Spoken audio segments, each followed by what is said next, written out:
Greetings. My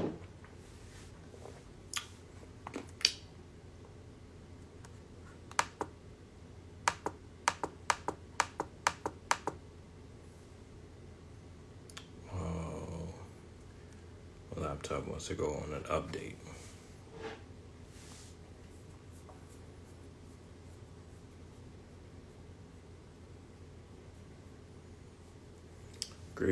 Greetings. Shalom. Shalom. Feels like it's been like months since I did a actual live like this. Shalom, y'all. Some say shalom. Some shalom. Probably get started in like 30 seconds or a minute. I'm not sure. This is going to be real natural. So I don't have a lot of notes. I'm just going to let the Ruach just help me put this all together.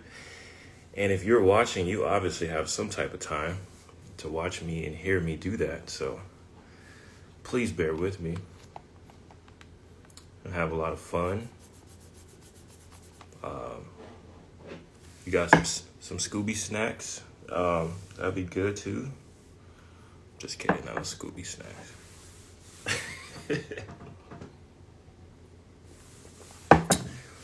And see, the reason why, I'm drinking coffee right now, just a little bit, some good, healthy coffee. But I remember one brother, I think I was drinking some water out of a water bottle.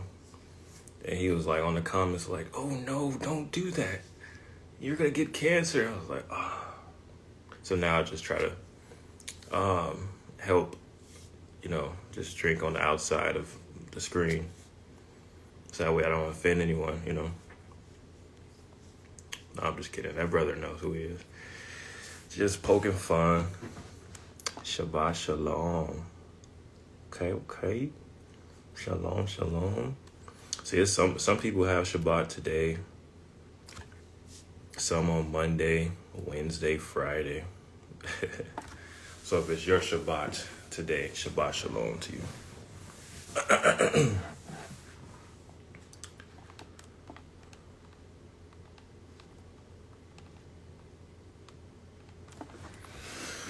All right, I'm just waiting for my computer, my laptop to kind of update, but I don't really need it that much. But thank you guys for joining today. I've been wanting to talk about this testimony for a while. As some of you guys know, I just had my wife just delivered our daughter, and this is our third one. And it was a very blessed experience. And I appreciate you guys again for those who contributed to the registry. Even if you didn't, your prayers and just your thoughts, very much appreciated, of course. But yeah, it was just something I definitely want to talk to you guys about, just so I can tell you. And hopefully this will be encouraging for you. We'll go ahead and pray in, as always, set the atmosphere. And then I'll go ahead and just start. And you guys can comment all you want to. This is not like a regular type of study. So you got some things to say. I'll try to do my best to respond. There's no time limit. I don't think I'm going to be here for 8 hours, 3 hours, 5 hours. So, but yeah, just definitely chime in if you need to. Go ahead and pray. Dear Yah, Abiyah, we thank you for this time and for this fellowship and for this moment. We ask that you just continue to cover us and bless us in all the different ways that you have in store for us, and the things that you do have in store for us that we ask that you move us towards those things, move us towards the path of righteousness, and keep us on the path of righteousness in order to experience the things that you have in store for us, and including the blessings and some of the hardships and some of the struggles, the pains that it comes with, this narrow road comes with. But we just ask that you continue to fortify us, that you are always with us. We thank you for your son, for the things that he's done for us, and being able to set the tone from the very beginning to the end, and allowing us to have a direct connection to you, Father.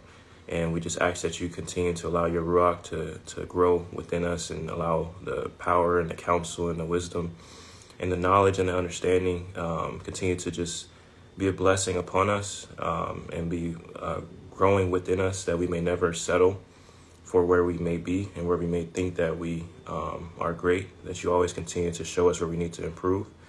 We ask that you bring open hearts and open minds and an open spirit, but covered all in your spirit. As we listen to this message today, as we listen to this testimony, and I ask that my brothers and sisters be inspired and encouraged and be strengthened by this. And we just ultimately just love you just for all things. And we give you all the praise, glory, and honor in the name of your son, Yahushua HaMashiach. We pray. Amen. Yamin, Yamin. All right, y'all. All right, let me see. All right, y'all. So, where do I begin? So obviously, you guys know my wife was pregnant, recently delivered. So, this being her third child, her experience is going to be a lot different than her other two. And that's basically what Yah had already told us, in the spirit. Was like, this one is going to be different.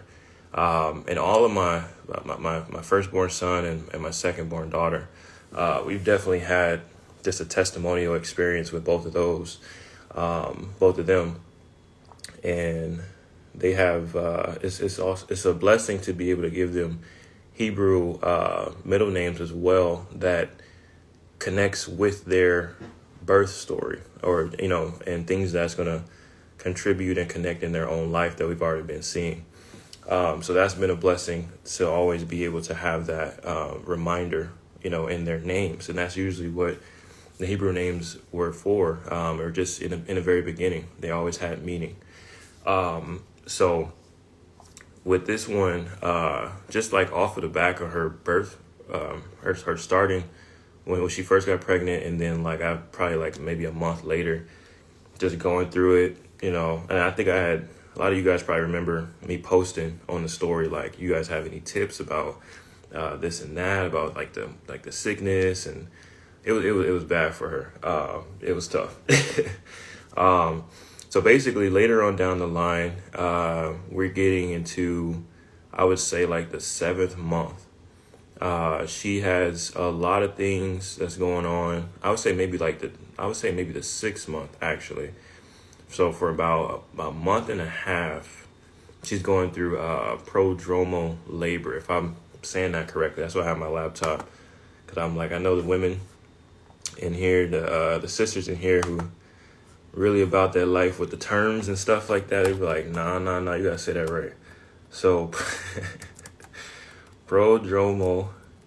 And I literally practiced saying this word, man. Prodromal. Gosh. Prodromal labor. Prodromal. Okay. If you don't know what that means, I don't blame you, because it's not regular to know what that means anyway.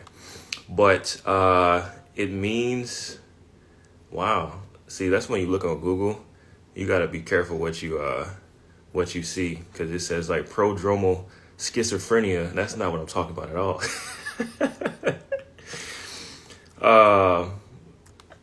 I should probably put prodromal labor. Come on now, Rob. Oh my gosh. prodromal.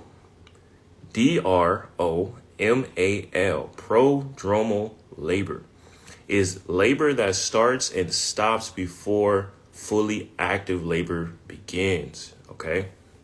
So let me just click on this little image here, so you guys get to see what basically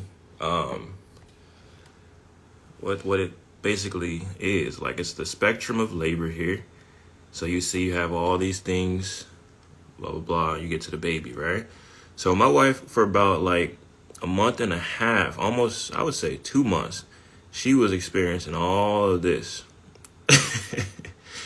It was terrible for her, because it's like, you notice here, it's like false labor, pre-labor. I can't imagine being a woman, man. Like I was telling my brother all the time, like it's just I'm grateful I'm a man, because I really feel for y'all who have had children. This stuff is no joke. I just can't imagine sharing a body with a whole nother, like, to be like a person that the Most High has already like put in you is growing. On top of that, you gotta go through all these different things. Yeah, like really, shout out to y'all who have had children. Yeah, it's crazy. It's nothing compared to that in this world. So my wife was going through pre-labor and false labor, Braxton Hicks, and prodromal labor. So it felt like she was going into labor. And probably in my whole life, since I was born till now, I have never went to the hospital as many times as I did in the course of 2 months. It got so bad where we were going to the hospital so much that I had to switch from full-time to part-time. I sent the email to HR and I had to switch to part-time because it was tough on her to, watch the kids because I work and everything like that. Obviously, so I got to go outside the home and do my thing and, come back. So, but I'm very hands-on with the kids. I'm very hands-on with the house, helping and everything like that, especially, obviously, if my wife is pregnant. I want to do as much as possible to help her. And then my mom-in-law, she helps a lot too. And her sister. So, but it was just tough on her, taking care of 2 kids. My firstborn he just turned 4. And then my secondborn, she's almost 2.5. So you're talking about, being pregnant, and the baby, I'll just let you guys know, the baby came out 9 pounds. So you can imagine, you got 2 months left, and like you guys, I don't know if any men have ever done that thing where you go behind like your wife, let's just say, and she's pregnant, and like you hold the baby, like you hold her stomach up, and that way you can relieve some pain and stress off of their back. Whenever I picked her stomach up like that, like it was immediate like stress on my back. Like I'm sitting there like, what is, like it felt like a bowling ball, like I was holding a bowling ball like far away from me. So I can imagine just literally having that in your body. Like it's crazy. So 2 months of prodromal labor, going to the hospital countless amount of times. And so eventually she was going to have a what's it called, an induction if she didn't, go into labor ahead of time. And that's obviously, they schedule that, and I'll kind of go into that a little bit later. But we didn't really know what was going to happen, what was going on. Mystery child, we never, even when we got on the, out here in where we are now, it's different from California. It's not, you don't really get to go through a lot of ultrasounds to see the baby. So we really didn't even see her as much. And then when we got to see her a little bit more in detail, she's already turned around and we can't even see her face like that. So all this mystery baby, mystery whenever she's going to get here, going to the hospital, financial struggles, because of course I'm trying to work and take care of her and the kids at the same time, trying to balance it all out.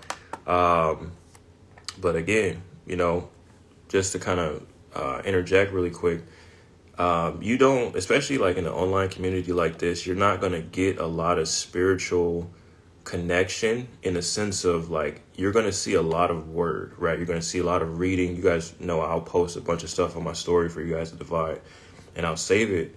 But there is an absence of like spiritual growth, like actual spiritual growth, where it's not just heavily focused on knowledge, because knowledge, you're going to get that. But at the same time, the true knowledge is intimate understanding of it. Like you have an intimate closeness with the Most High. So when you have an intimate closeness with the Most High in the spirit, that means you should be growing also in the spirit, in purity, right? And then there's power that's connected to the spirit. So if there's no power growing, then that means there's a problem somewhere. And that's where I see a lot of in this community, there's no true power in the spirit. I won't say not true. There's not a lot of power in people's spirit to really overcome demonic influences or strongholds, or, fight against the things that they have been struggling with. So essentially, that's really where I focus on, of course, foundations. Everything that I put out has always contributed to that, for you to be able to utilize these things and grow in your spirit, to be able to attack and attack these demons, and to be able to live your life the way you're supposed to, that the Most High has laid out. Nothing is without the spirit, that especially on here, right? So, but it's just, that's his word. His word is directly attached to his Father, and it's attached to the spirit. So what I'm basically saying is, what I'm going to start telling you guys within this story is that you're going to see more spiritual connection to, like, Yah really being, like, real. And we know he's real, but it's like you're going to see his actual hand in it fully. So again, going back to the story, it's going through the prodromal labor, and we're in the hospital a lot. We got some financial issues going on, and this is our third child. So we've gone through some things in the first two children with financial issues and, things that got really tough for us. But at the same time, we're growing. We're trying to make sure everything is, like, on point. We know that the enemy likes to attack children in the womb. And this is something I want to talk to you guys about in another study, but just for you guys to have for right now, the enemy likes to attack a lot of children in the womb. You can find that also in Enoch, where it's actually telling you different fallen angels that taught different men different things. And one of the fallen angels taught men was how to attack the embryo. And obviously we understand abortion, and whatever else that may be included, that he always tries to attack the children. He tried to attack the children, the Hebrew babies, right? So you can find a lot of connections on that. But that's one thing, when women are pregnant, it's a very sensitive time. Like, anything can happen, and you do have to be very careful. So a lot of prayer was needed, even through the struggles, covering my wife, covering myself, covering my children. So it's not telling you guys it was easy by any means. It was one of the most toughest experiences I've ever had to go through, but I still had to lock in, even with these studies that I was putting out. I can't put those studies out if I'm not growing in spiritually. And I don't ever do a study if I'm not in the right place spiritually, right? So, just fighting through all of that. So moving forward, again, 7th month, we're getting closer to the 8th month, or we get into the 8th month. And obviously we have, like, let's just say 1 more month until she delivers. Still going to the hospital, but now it's a little bit less, because we're like, well, it's a lot of false labor. So the only way that we're probably going to go to the hospital now is if her water breaks, right? From now, we're trying to just focus there. Okay, if your water breaks, then we'll go. Now, of course, like out here where I live, you got to actually drive. Like, even if you drive faster, you're going to get there at the same time, it tells you. Because it's just a bunch of this open road, and it takes time. You just got to drive everywhere. California, you have an exit every half a mile probably. Out here, it's probably going to be a mile, or maybe even 2 miles or 3 miles before you get to the next exit. So, our hospital was about 35 minutes away. So that meant if she went into labor, we had to make sure our mom-in-law was here to be able to, come and watch the kids, make sure the kids are set, and then obviously just head out as quickly as possible. So that may not even be, we get there in 35 minutes, maybe an hour, maybe an hour and a half, right? So typically they'll say, for the women, labor at home as much as possible. So that way you don't have as much, drug intervention when you get to the hospital. That's for some women that want to go natural, and that's what my wife wanted to do, was go as natural as possible. So, ahead of time, she's already on the ball. I'm pretty sure the women know, like, the things that you do to try to, just keep making sure your hips are this and that, blah, blah, blah, blah, blah, right? So we get to the last doctor appointment, and my wife still hasn't delivered yet. And they did tell her that she was 1 centimeter. So it was like a half a centimeter. So that was good news, but at the same time, she had already been told that pretty much at the beginning or the end of the 7th month. So she was like a half a centimeter and high on top of that. So the cervix was high on top of that for, like, I would just tell you, I would say like a month and a half, and going through prodromal labor. She was going through it. She was going through it. So, of course, that's disheartening, because you're trying to figure out if there's even anything going on. Is there any progress? She's going through it, going to the hospital all the time. And we did have some blessed moments where, like just going to the hospital, and on our way there, we had a lot of good connection, talking and things like that. So that was a blessing. But it was just on her. There's a lot of stuff, y'all. So she's still like a half a centimeter the last appointment. So she's already getting her induction date, right? So for me personally, I can only give you guys even more detail of like how I feel about it. I don't want her to get induced. When you get into the induction, how they do it is, if I remember correctly, they're starting your labor up. They're with drugs, like it's something called something that they put in there, and then cytotech.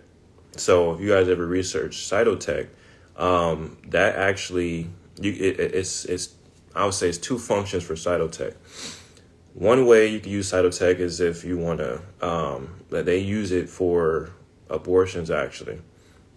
And then the other way, in a situation where you are pregnant, and you're trying to, induce labor, it actually starts taking the lining off of the cervix little by little, so that way you could get your labor started. And then they use, I'm pretty sure if y'all can, whoever knows it, the word for it, it's the pre-something. It's the other,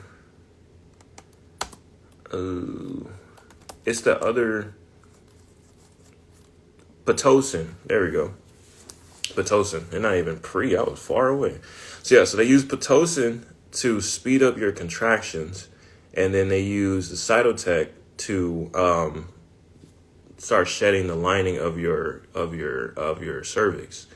So it all together helps, but there's a lot of risk, obviously, that could happen, where it could like mess up something, like something could tear, blah blah blah, and it could end up, you can end up having a C-section if it doesn't work out, because they're putting they start a certain way in a certain dose, and then they start increasing the dose depending on how if you're progressing. And a lot of women, if you go research it, have not had a very good experience with that.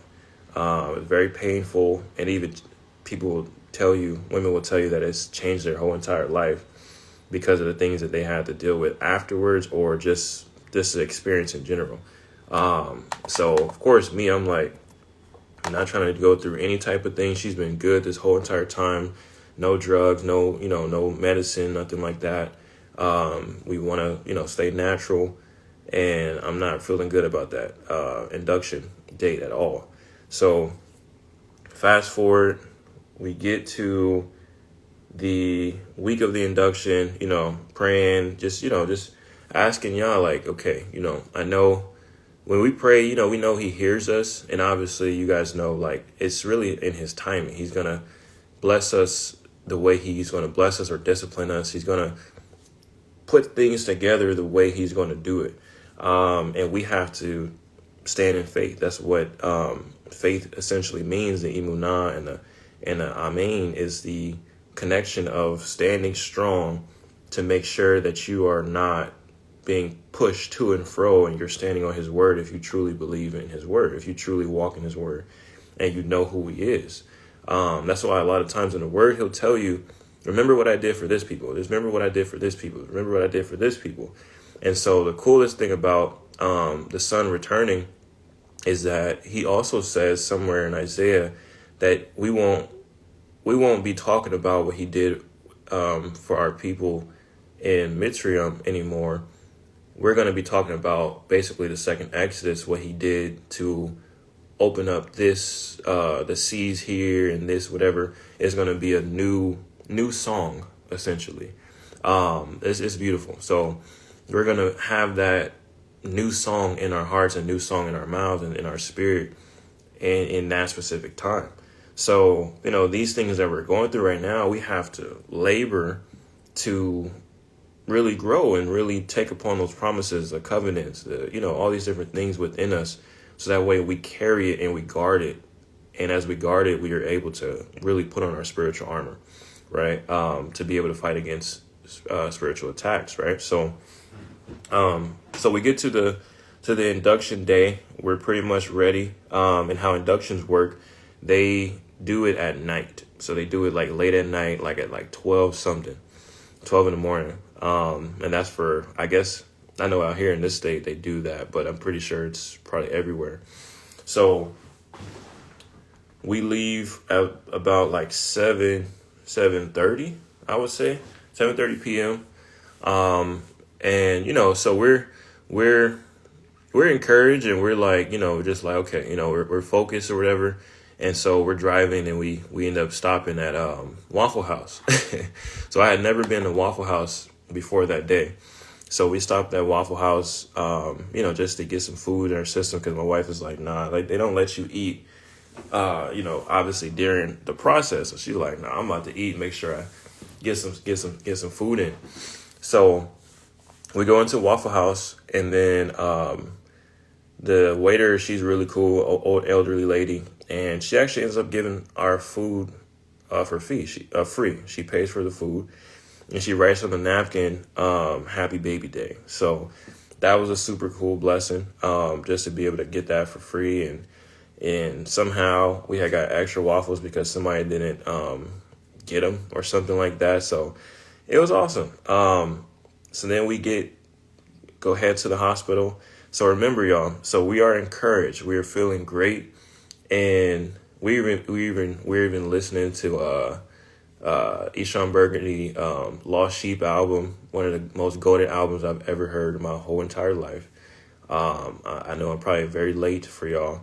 My brother was already putting me onto it a while ago. But I caught up now. I'm very introduced at this point. So we were just really encouraged, y'all. And we get to the hospital, and it's probably, she's supposed to be in there probably like 11:45 p.m. And we get there like, I'll say like 11 p.m., 11:15. And I kid y'all not, like we went from like high spirit to like something shifted where it was kind of like, I was nervous for sure, but I was still trying to be in the mind frame of like, okay, I got to be strong for her. I'm pretty sure she doesn't really want to do this, but at the same time, I'm like, I still got to be strong for her, right? I still got to support her.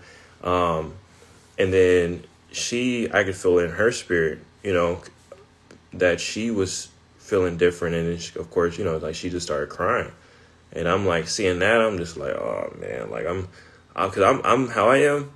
Like, I want to make sure Yah has told us and given us confirmation that this is right.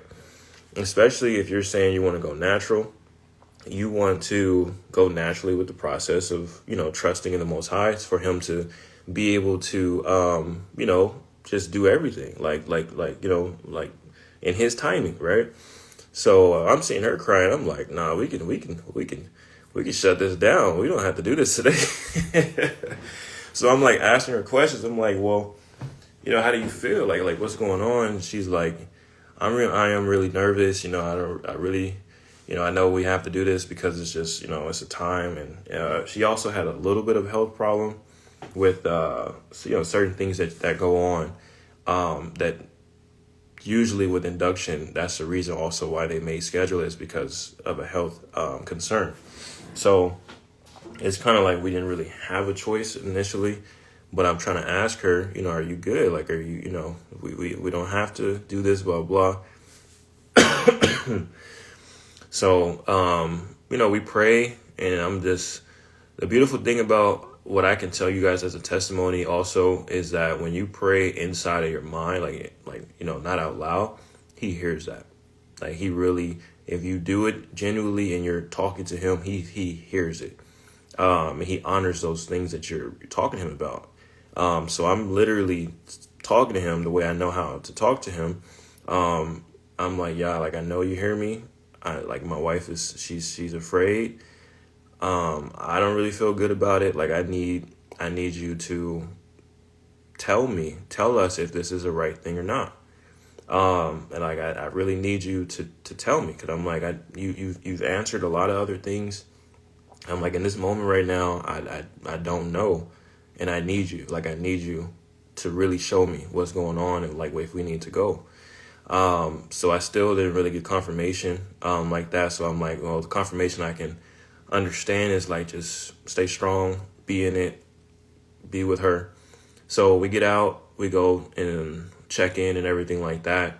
So so we check in, and our nurse was cool. This hospital was amazing, but our nurse is kind of goofy. That's a little bit. She's a little goofy. And they are trying to put in the IV for her, and this lady has a hard time putting the IV in. So I kid y'all not, like, she has a hard time putting it in, and my wife never has any issues with that anytime she's gone to the hospital. So even when my wife passed out, she passed out during this labor process like months ago, and they never even had an issue with the IV. So get to this day, this nurse is having issues. This lady even almost tripped over her own feet because I think she was nervous or something like that. She was moving too fast. So I'm sitting there in my seat. I'll back up a little bit. Before she even starts putting the IV in, my wife gets checked in, and the nurse, lets her, they go out so they can give my wife some time to get dressed. I already know what to do to cover the room. This is something I want to teach you guys eventually in the spiritual warfare series. I know what to do to cover the room. So I cover the room, anoint the room, I cover my wife. So basically I put my hands out, and this is what I was taught in the spirit. My first child, I go around her bed where she's laying, and I pray over her. And so I'm putting a hedge of protection around her. If you don't think that's whatever, I understand. Y'all can have your own reservations. I can only tell you guys my experience and what I do. Truthfully, I think you guys probably know by now, I don't have any time to play games or lie to you guys and bring people to myself. So I'm telling you guys plainly and encouragingly everything, So I cover her. I make sure she's prayed for. And even in the midst of me not feeling good about what's going on, I still do my job, and I'm still locked in.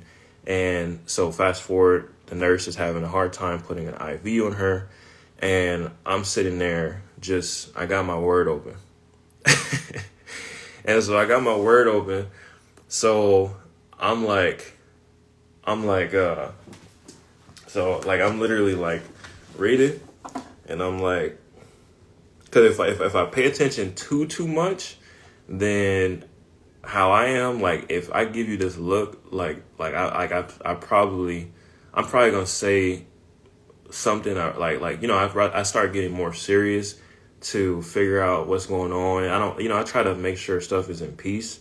But I know when to say something and when not to. So, the enemy, of course, can try to sit there and trigger me or whatever, but I have to read, because I know I just need to focus on staying strong for my wife.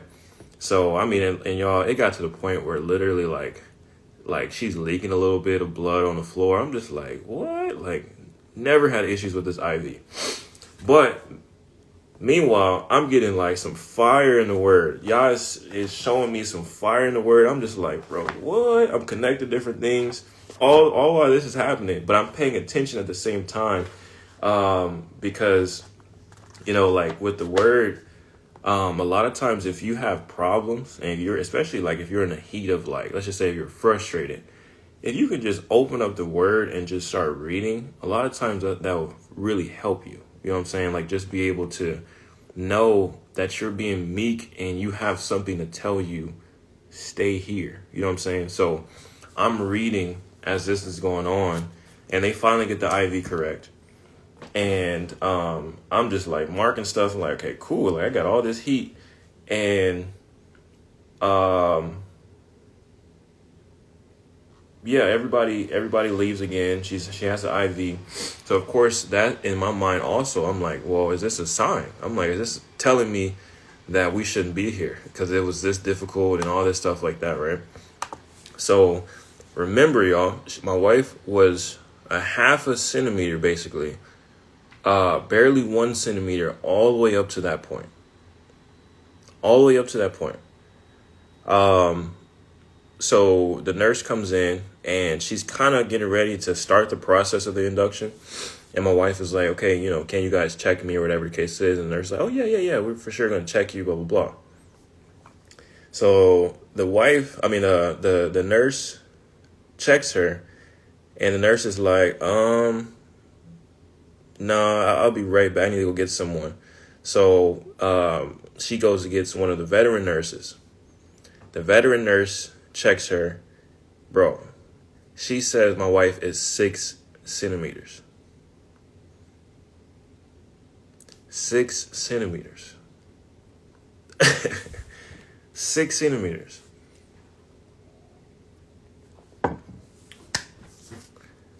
Out of nowhere. So my wife and I, we just like staring at each other. And it's crazy. We're staring at each other. We're just like, bro, what, like, are you serious? Because I kid you not, like I told y'all, we had a feel like in the parking lot, and we're sitting there, just not feeling good about it, but we're still praying. We're still letting y'all know, what, we just don't feel good about the process, induction stuff like that, blah, blah, blah. And, my wife is already half a centimeter. And then just also note, y'all, like my wife she had no contractions the whole entire day, maybe even the day before. And all of a sudden when we get out to the hospital, my wife starts having contractions, basically like when she gets into the room on top of that. So they check her and she is suddenly 6 centimeters.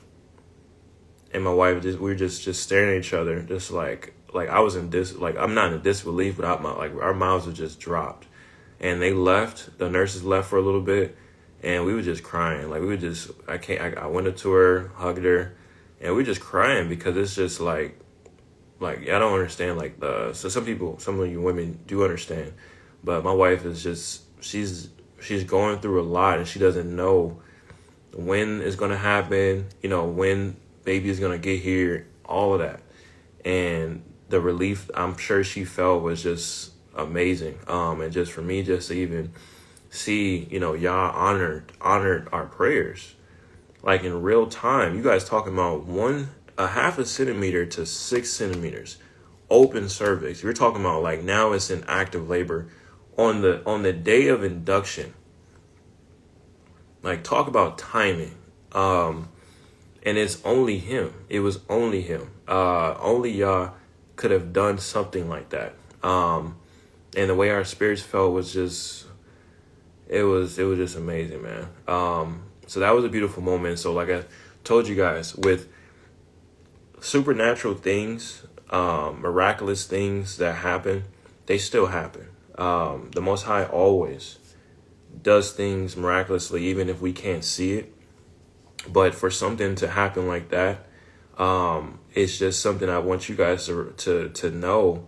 Like, it's not, obviously, you guys heard this in church too. You heard the generic stuff like, late in the midnight hour, anything can turn around. Like, those things still true. Those things are true. Those things are, and we literally are in the late night hour on top of that, but He can do anything that he's going to do in his will. And you just have to stay in faith in it. I'm going to give you guys a little word at the end of this too. But I stayed solid. I made sure I stayed solid. I made sure I did what I was supposed to do, cover my wife.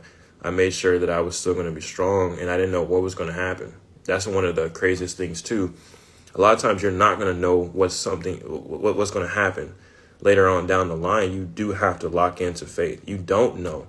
Your life could be gone in an instant, or you could blink and the next moment happens. But how are you going to be like right now? Like, where's your mind going to be? Where's your heart going to be? Where's your spirit going to be before that happens? One goal of mine, especially as my wife and I, we've been together since high school, is let's not do what we used to do, where we would go through some stuff and be, like just distraught. And then when we get a blessing, then we're happy. Like, so now as we're older and more mature, we are already trying to make sure we stay in the right rejoicing mindset, heart set, spirit set, the joy, make sure we're spiritually locked in, to make sure we are not just trying to praise when we get a blessing. Like, you're supposed to praise ahead of time, right? So that's exactly what I was doing personally. Well, like I said, my experience, I was still like, okay, yeah, like I need this confirmation if we're supposed to be here or not, but I'm going to still stay strong. And even as I'm praying, I'm covering the room. When we get in there, I'm just like, I'm shaking my head just a little bit. I'm kind of like, just feeling for her, but I'm just like, yeah, it's all good. Like, it's cool. I know you're here. Whatever's going to happen, I know you're here. And I'm reading my word as they're trying to put the IV in. I'm like, I know you're here. I know you hear me. I'm not even worried. So for that to happen, 1.5 centimeters to suddenly 6 centimeters on the day of her induction was one of the craziest things I've like most blessed thing we've ever been able to just see. And my daughter's middle name actually means strength of Yah. And so, I had got that in my spirit to name her, because I've named all my children, their middle names, especially Hebrew names. I've had it. He'll give me that in my spirit, what to call them. So he was already showing his strength, yeah,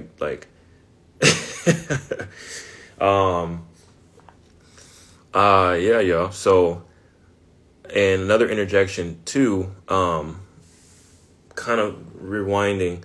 On the way there to the hospital, I was telling my wife also what the Most High was showing me as well with the womb. So with the womb, believe it or not, it's a direct portal from heaven to earth. And the reason why I say that is, in the KJV, you're going to find that it actually calls the womb a matrix. So, let me pull it up real quick. Womb matrix, off the top of my head, I don't have, there it is. So it's translated H7358. The Hebrew word for womb is rahim or rakim, maybe. Let me see how they pronounce it. Strong's H7358, Rachem. All right then. So it's translated as womb 21 times and matrix 5 times. All right, and it does say that the etymology is from H7355, and that's still, again, it's Rahim. I think it's going to be pronounced differently. Strong's H7355, Rachem. So it's a little bit different, right? So this one means crazy, y'all.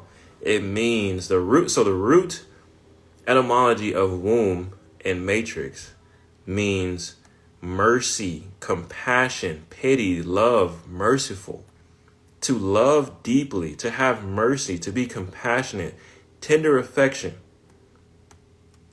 I'm not making this up, y'all. It says gentle emotion of the mind, soothing, love, That's connected to the word womb. So he had compassion, love, and mercy on my wife's womb once again. Had her go from 0.5 centimeters to 6 centimeters on the day of induction. So again, going back to Matrix, it's interesting because like I told you guys, the womb is a direct connection to the to heaven. So when it says in the word that he allowed for conception to happen, that's exactly what he does. Well, we know that the Son came through Mary, and Mary and the Ruach. It's not obviously impossible because of the fact that that's literally the portal. That's the portal from heaven to earth. Even to the point, obviously, you guys know the fallen angels had children with women back in the day, and there was 3 types of children, or levels of children, I would say, that came from it. And essentially just the general level is the Nephilim, right? Just the giants. And obviously from a heavenly being to a earthly being, that was obviously very evil. But even if you think about the demons, when they do rituals and they are essentially taking control over a body, whether or not it's the 2 bodies that mate together and have a child, or you have like a movie like Rosemary's Baby, where I think they were trying to bring Satan into the world through her womb. Like, that stuff is real. Like, it's a literal, real thing, because the womb is directly connected to heaven. So just knowing that, when you read about Hannah, I think it's 1 Samuel chapter 2, when Hannah was praying to the Most High about her womb, for the Most High to bless it, and if she didn't allow her to conceive, then she was still going to praise him no matter what. But the Most High opened her womb. You know what I'm saying? Like, literally, you'll find so many scriptures open her womb. The earth also has a womb. The earth has a womb. So anytime you see earth, let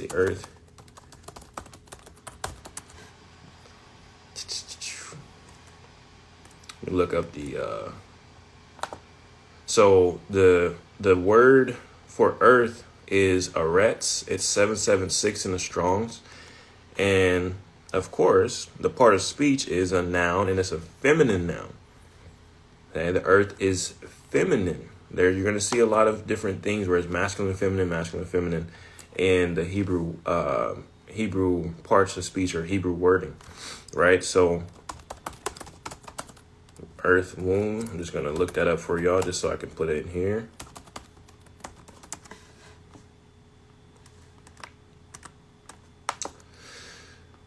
So I think it's Proverbs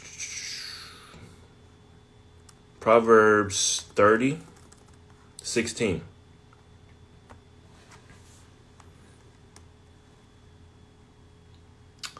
So the earth has a womb, and Sheol has a womb.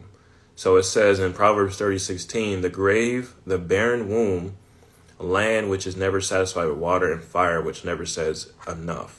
So Sheol is like an endless womb. Like, it's a massive, just endless womb. It's called a barren womb, usually. And obviously that's where the place of condemnation is. And then if you guys have read 2 Ezra chapter 7, you know that there's a division where there's the righteous souls that are kept in another separate area than the place of the souls that are in condemnation, getting ready to go to hell. And some are already there. But you have the earth opening her womb. So I'll give you guys another scripture. Open up. So the earth has opened up and swallowed men that the Most High condemned. So Psalms 106, 17 through 20. No. What? They're trying to have me support. What? Sorry, y'all. What's going on with this? 106, 17 through 20. The earth opened up and swallowed Dathan and buried the company of Abiram.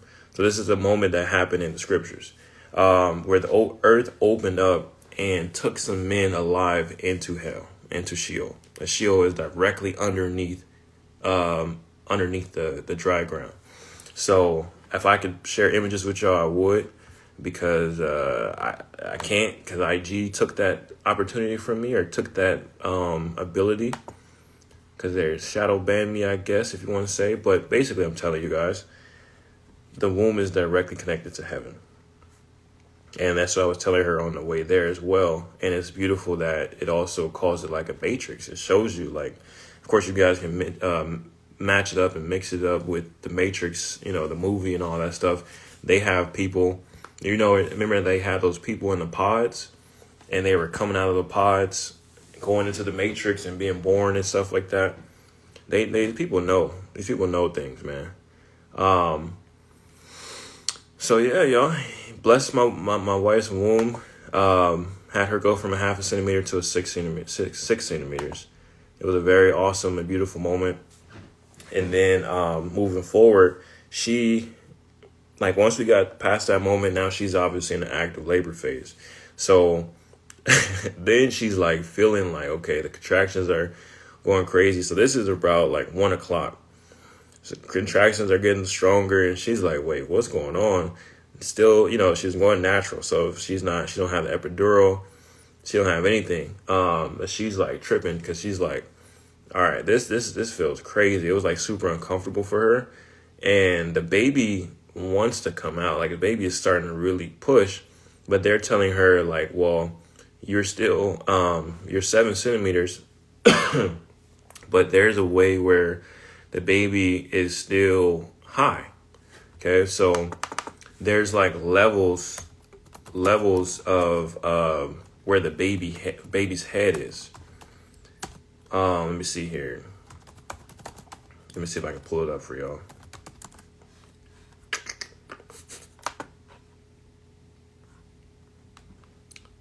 Some of the men probably like, what?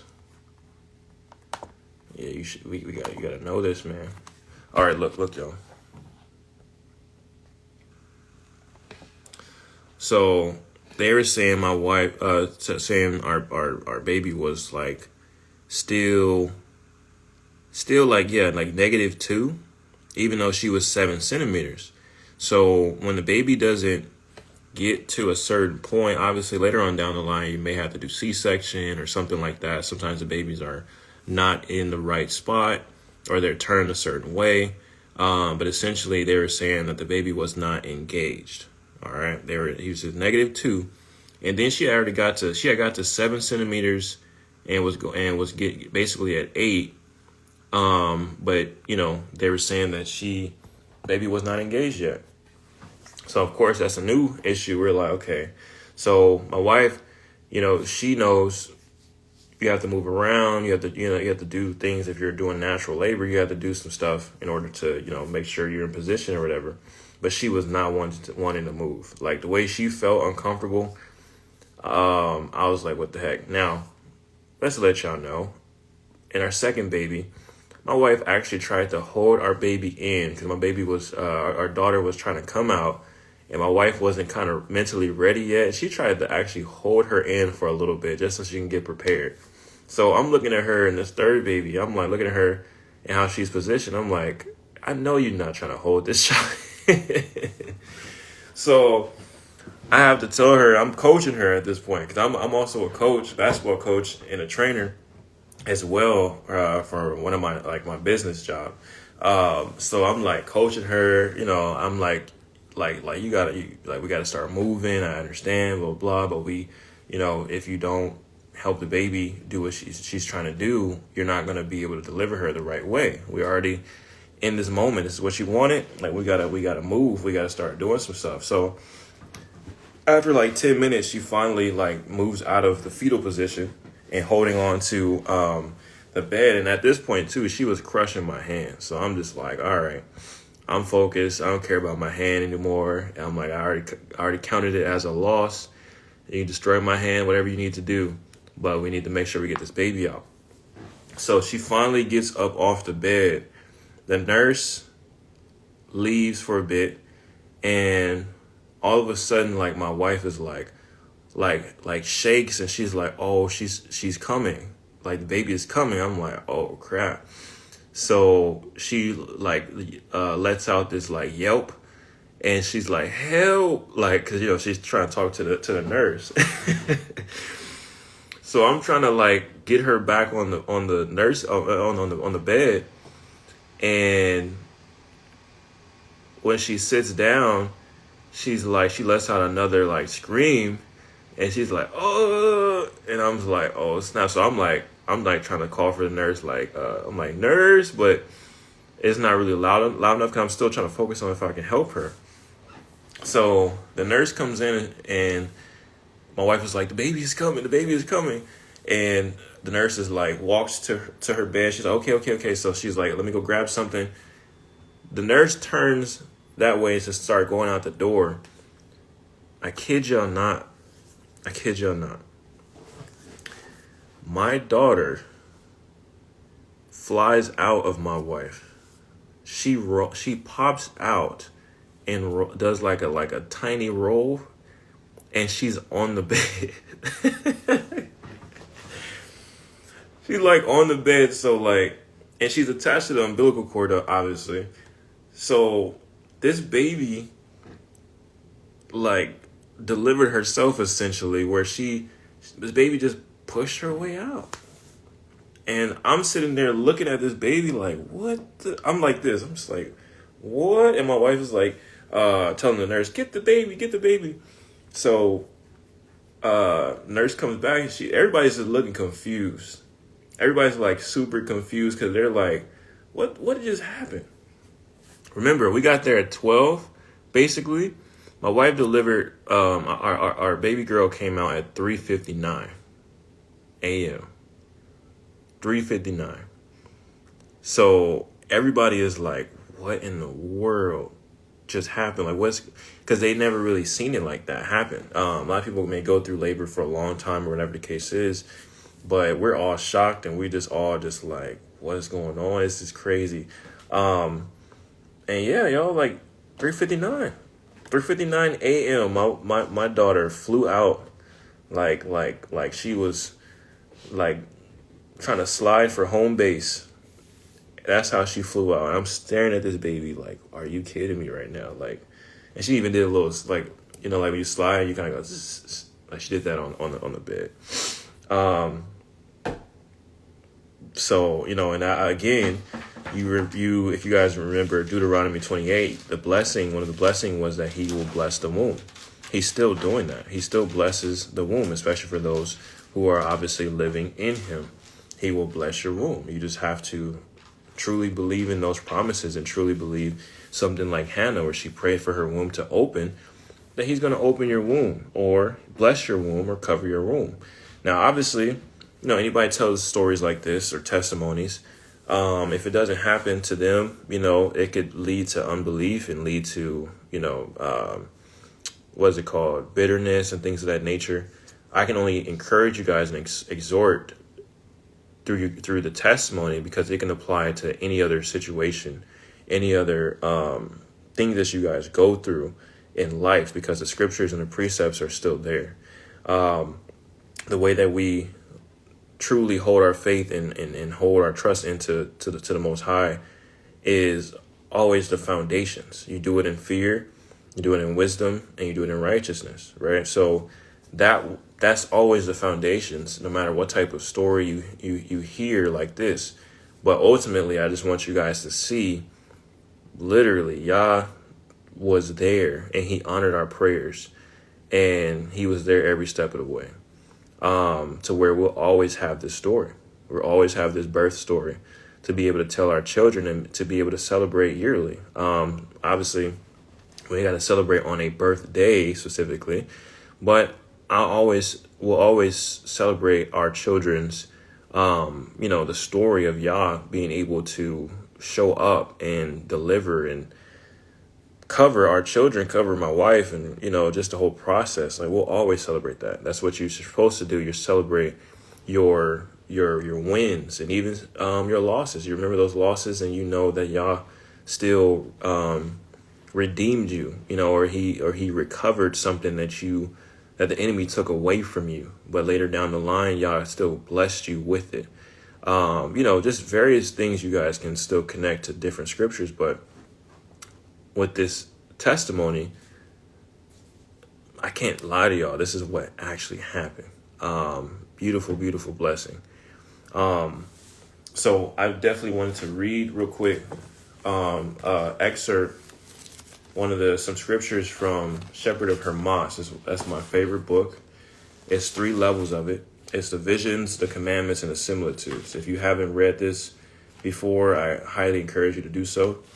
I will be doing some studies on it. I think the starting of the study of all these books start next week. So visions starts next week. And so how I'm going to do it is I'm going to do a chapter from visions, and then the next time I do a chapter from the commandments and a chapter from the similitudes. So that way I can kind of keep covering all 3. And then Enoch actually starts the week after that. So very awesome. But from commandment number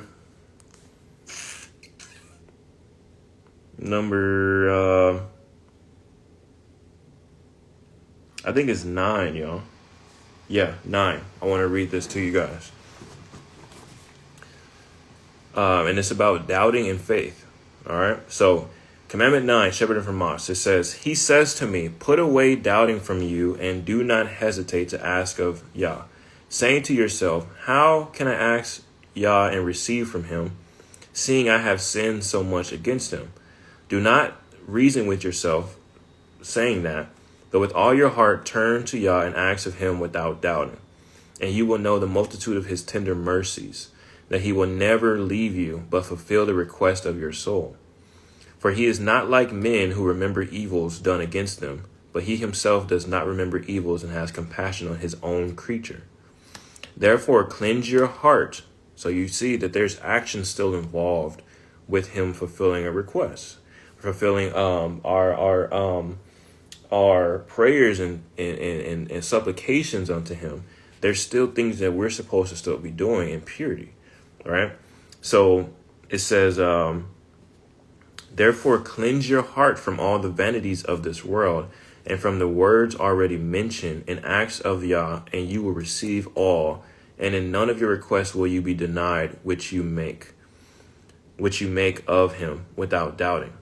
So again, cleanse your heart from all the vanities of this world. Same thing with 2 Ezra chapter 14. I forgot which verse it is. It's right in the middle. What it's telling it. Yah was telling him to order his home, reprove the thoughts that take away. And I can slide there real quick. That's not that far. It's not that far away. So 4th Ezra, or some call it 2nd Ezra's, chapter 14.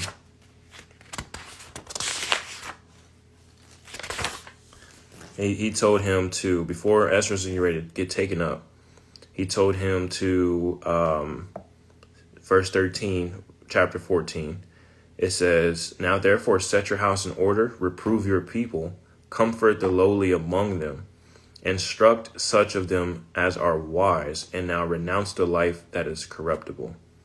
Let go from your mortal thoughts and cast yourself away from the burdens of man, and put off now your weak nature. And lay aside the thoughts that are most grievous to you, and hasten to depart from these times. Truly being set apart, y'all. So again, going back to Shepherd of Hermas, commandment 9, verse 4, therefore cleanse your heart from all the vanities of this world. Only thing that's in this world is the lust of the flesh, the lust of the eyes, and the pride of life, right? And it says, and from the words already mentioned in Acts, Yah, and you will receive all. And in none of your requests will you be denied, which you make to the Most High without doubting. So remember, we made those requests in the parking lot, asking Yah to just continue to intervene, and we did not doubt. We stayed strong to do what we needed to go do. that we were there for. And if he was going to intervene in a miraculous way, then so be it. If he wasn't, then we would just continue to go through whatever we were going to go through. But we knew he was there. We didn't falter on that. There was nothing that could take us away from anything. And also, I invited him into the room. We prayed together. I covered the room and made sure he knew that this was a place for him to dwell in. And we know he would be there. Let me continue. So it says, but if you doubt in your heart, you will receive none of your requests. If you doubt in your heart, you will receive none of your requests. For those who doubt regarding Yah are double-souled and do not obtain one of their requests. Double-souled. Okay? Double-souled. Where have we seen that before? That is in James. Was it James chapter 1? Let me go there real quick. James.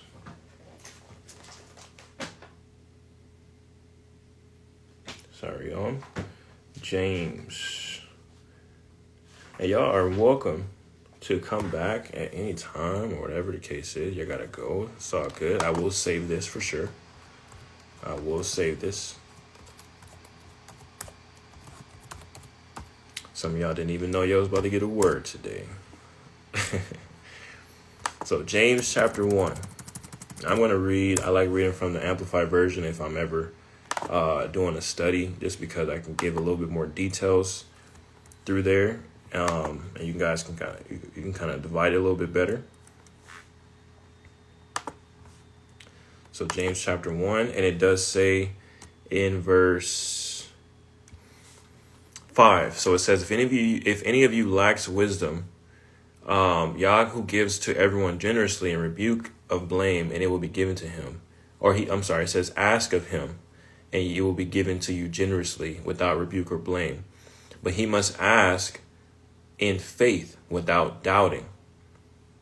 He must ask in faith without doubting. For the one who doubts is like a billowing surge of the sea that is blown about and tossed by the wind.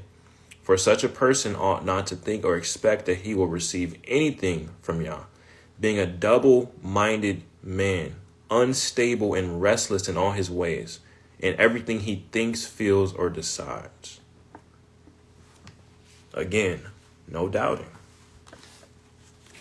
Okay, so going back to Shepherd of Hermas, Commandment 9, verse 5, I'll read a little bit before that. It says, but if you doubt in your heart, you will receive none of your requests. For those who doubt regarding Yah are double-souled. So you see double-minded in James, double-souled here, double-hearted. It all connects.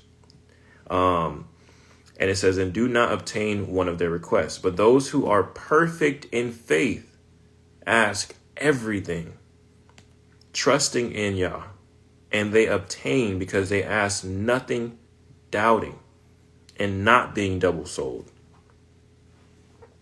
For every double-souled man, even if he converts, will be saved with difficulty. Cleanse your heart, therefore, from all doubt, and put on faith, because it is strong. And trust Yah that you will obtain from him all that you ask. Put on faith, y'all.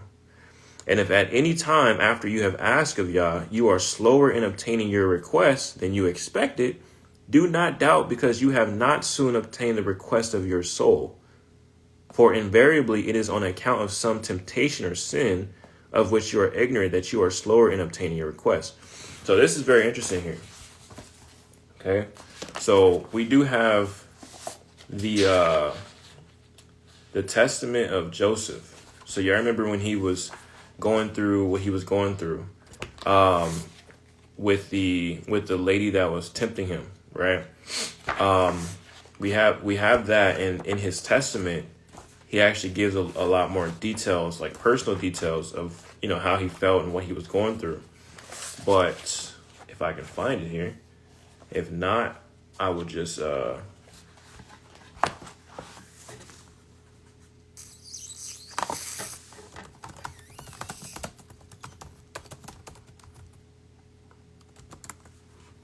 I got it right here. Perfect. So this is straight off of chapter 1, chapter 2. Okay. So he says in verse 2, I struggled with the shameless woman who kept prodding me to transgress with her, but Yah of my father rescued me from the burning flame. I was jailed, I was whipped, I was sneered at, but Yah granted me mercy in the sight of the prison keeper. For Yah does not abandon those who fear and reverence him, neither in darkness or chains or tribulation or direst need. So something that you need very, very much. He doesn't abandon you. For Yah does not disappoint as does man, nor is he timid like a son of man, nor like an earthborn is he weak or frightened away. So imagine if you needed something and you asked someone something, even if it was hefty, and someone could be very timid or doubting or just holding back their hand from helping you. Yah is not like that, nor will ever he be.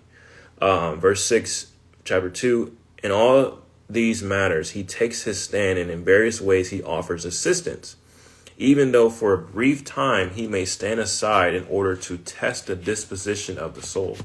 So he may test you for a short amount of time. And in verse 7, he says, in 10 testings he showed that I was approved, and in all of them I persevered, because perseverance is a powerful medicine, and endurance provides many good things. Endurance. So again, there's conditions for your walk, y'all. You have to do things that connects to what he's going to already do in the spirit through you. Perseverance, no doubting, stay strong in your faith, etc. So Joseph is speaking on that. Same thing for my wife in this testimony. Even though she was going through all that prodromal labor and it was tough for her, she still had to find a way to continue to stay in faith, continue to stay strong, continue to, it wasn't easy for her, but also as her husband, I have to pour into her as much as I can. I have to still, pray for her and cover her and encourage her as much as I can. That's what I essentially did. So going back to what we read in Shepherd of Hermas, chapter 9, commandment 9, it says, verse 7, if at any time after you have asked of Yah, you are slower in obtaining your request than you expected, do not doubt because you have not soon obtained the request of your soul. For maybe it is on account of some temptation or sin of which you are ignorant that you are slower in obtaining your request. So this is always something very good to reflect upon. You're waiting for something that you asked Yah for. Maybe there's something that you are in sin about, or maybe there's something that he's trying to show you that you have a hindrance with, that there's a reason why those blessings aren't getting there. So spiritual realm wise, if you go reading in like Daniel, I think maybe it was chapter 9 or 10, but basically Gabriel was getting to, one of those two was getting to Daniel. But before he got there, he had to go fight against another demon or fallen angel, let's just say, that was over another country. So he had to fight against him first before he got there. So for the same thing is our prayers are collected by angels to be able to go pour it into like essentially like I forget how Revelation says it, but it's like a beautiful, like massive bowl, pot of just prayers that's just poured into it. And it's like a sweet savor unto Yah. It's a sweet savor. So he smells those things and it's just a sweet savor. So the enemy obviously could be easily trying to destroy and fight against an angel that's carrying your prayers. Now, in the apocalypse of Elijah, you will see when it's talking about the pure fasting, it tells you that the one who's, let's just say if someone's trying to do a fast, that if they're in doubt and they're not pure, that even the angel won't even trust the person that's trying to pray to Yah for them to actually deliver their prayers, that they won't even trust them because they're double-minded and double-souled. Crazy. Another connection you have with that is it talks about somewhere where the husband's prayers could be hindered if they're not on one accord with their wife. And that is found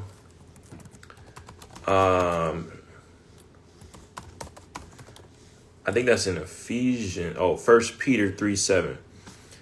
It says that prayers that will be hindered are not the prayers of both the husband and wife, but of the husband alone. The verse is written to husbands, not husbands and wives. Yah tells men they must dwell with their wives according to knowledge, honor them in their station as the weaker vessel, and honor them as fellow believers and sisters in Yah. So if a husband isn't doing that, those prayers can easily be hindered. I even know if I feel in my spirit it's like a certain block, I'm like, oh, like maybe am I frustrated right now with my wife or something like that? Like I always make sure I'm doing self-reflection constantly. Because we don't want prayers hindered. What if you're praying for your child, just for a blessed sleep, and you got some issues with your wife? He's not going to honor that purposely. So then all of a sudden your child has a bad dream, then you should probably know where that probably came from. So again, it's telling you should reflect and see if there's something a request that you're making that is hindered by your sin, or the enemy is trying to hold back your prayer, or hold back either your prayer or your hold back your request because you're in sin. A lot of times people don't realize that because they just think, well, yeah, I'm always in the right, I'm always in this and always that. If you stay in meekness, you'll be able to self-reflect. If you stay in fear and you work out your salvation with fear and trembling, you'll be able to self-reflect and know, are you in the right place right now? And if you have a prayer that you've been speaking to Yah about, things, requests, supplications, whether it's for somebody else or for yourself, for your family, whoever it may be, and you notice that it's being hindered or it hasn't come to pass, or it seems like the Most High hasn't listened, then you should reflect and see maybe this is the case. Maybe you are in the wrong spirit. Maybe you have some bitterness that you haven't got rid of. Just something. It's always good to reflect. So again, let me continue to finish. Verse 8, Shepherd Hermas, Commandment 9. Therefore, do not cease to make a request of your soul, and you will obtain it. But if you grow weary and waver in your requests, blame yourself and not him who does not give to you. So, again, we don't know how long it may take for the Most High to bless us, right? It may take you time to pray. There's things that my wife and I have prayed for our children that it takes time for things to develop. Some people have many things, like my son's hearing wasn't fully developed in one ear when he was born, and we didn't know. So over time, we started noticing as he got older that he had some hearing issues in one of his ears. And so, I bought some natural stuff for him. It was tough. Even like trying to take him to a basketball game when he was younger was tough on him. He couldn't even withstand the loud noise. Nose itching, goodness gracious. He couldn't sustain being there because it was too loud in his ear. So through constant prayer, constant supplication, constant covering his ears, covering him, using, the herb that I put, in his ear, he is great right now, man. Y'all literally healed his ear. Healed him. Little boy, right? And so, again, it says, therefore, do not cease to make the request of your soul. So in the midst of it, there's things that I'm already trying to figure out and make sure my wife and I were on point. Because if you're praying for your children, praying for somebody, and you're not on point, you guys have to understand, it's just not cool. It's not like Yah doesn't want that. He wants you to come to him in purity. And that's why even if you are in the wrong place, when you start your prayer, you should be asking for forgiveness and covering, and for him to cleanse your heart. Right? Cleanse your heart, for you to cleanse and forgive you for coming, wrong. And that way, coming, let's just say dirty. and he can cleanse you in that moment. It's the same thing when in Zechariah, Joshua the high priest, but it's not Joshua of Nun, it's a Joshua the high priest. He's in filthy garments. So Zechariah is seeing Joshua the high priest get cleansed, essentially, in the spirit realm. So we have, sorry, y'all, Zechariah 3. So it says in verse 3, Joshua was dressed. I'll start at verse 1, chapter 3 of Zechariah. Then he showed me Joshua the high priest. I'm reading just from an NIV. Standing before the angel of Yah, and Satan standing at his right hand to accuse him. Yah said to Satan, I rebuke you, Satan, and Yah who has chosen Jerusalem rebuke you. Is not this man a burning stick snatched from the fire? Now Joshua was dressed in filthy clothes as he stood before the angel. The angel said to those who were standing before him, take off his filthy clothes. Then he said to Joshua, see, I have taken away your sin, and I will put fine garments on you. Then I said, put a clean turban on his head. And so they put a clean turban on his head and clothed him with the angel of the Yah stood by. The angel of the Most High gave this charge to Joshua. This is what Yah Almighty says. If you walk in obedience to me and keep my requirements, then you will govern my house and have charge of my courts, and I will give you a place among these standing here. Okay. So it actually also prophesies the son later on in this chapter. Zechariah is super fire. But what am I telling you guys? That he's going to cleanse you, but you need to try to come as pure as possible to Yah in your prayers. As pure as possible. Because essentially, obviously, earlier on in this chapter, you can't doubt. So if you don't come pure, then obviously you won't be able to not doubt. You won't be in faith. You won't be in pure faith. You have to come with no doubting. You have to come with purity and cleansing of your heart, knowing who you're talking to, who you're speaking to. That requires fear. Right? You're not praying just to pray as the pagans do, as the scripture says, where you want to repeat prayers over and over again, or whatever the case is, or not treat Yah who he is in reverence. You want to speak to him. That's why the Son says, you have to pray in my name, so that way these things are sanctified in me before it even hits the Father. There's things like people who are only about the Father, quote unquote, and deny the Son. They don't understand. They're going to try to present themselves to the Father and be denied. It requires sanctification. You have to be sanctified.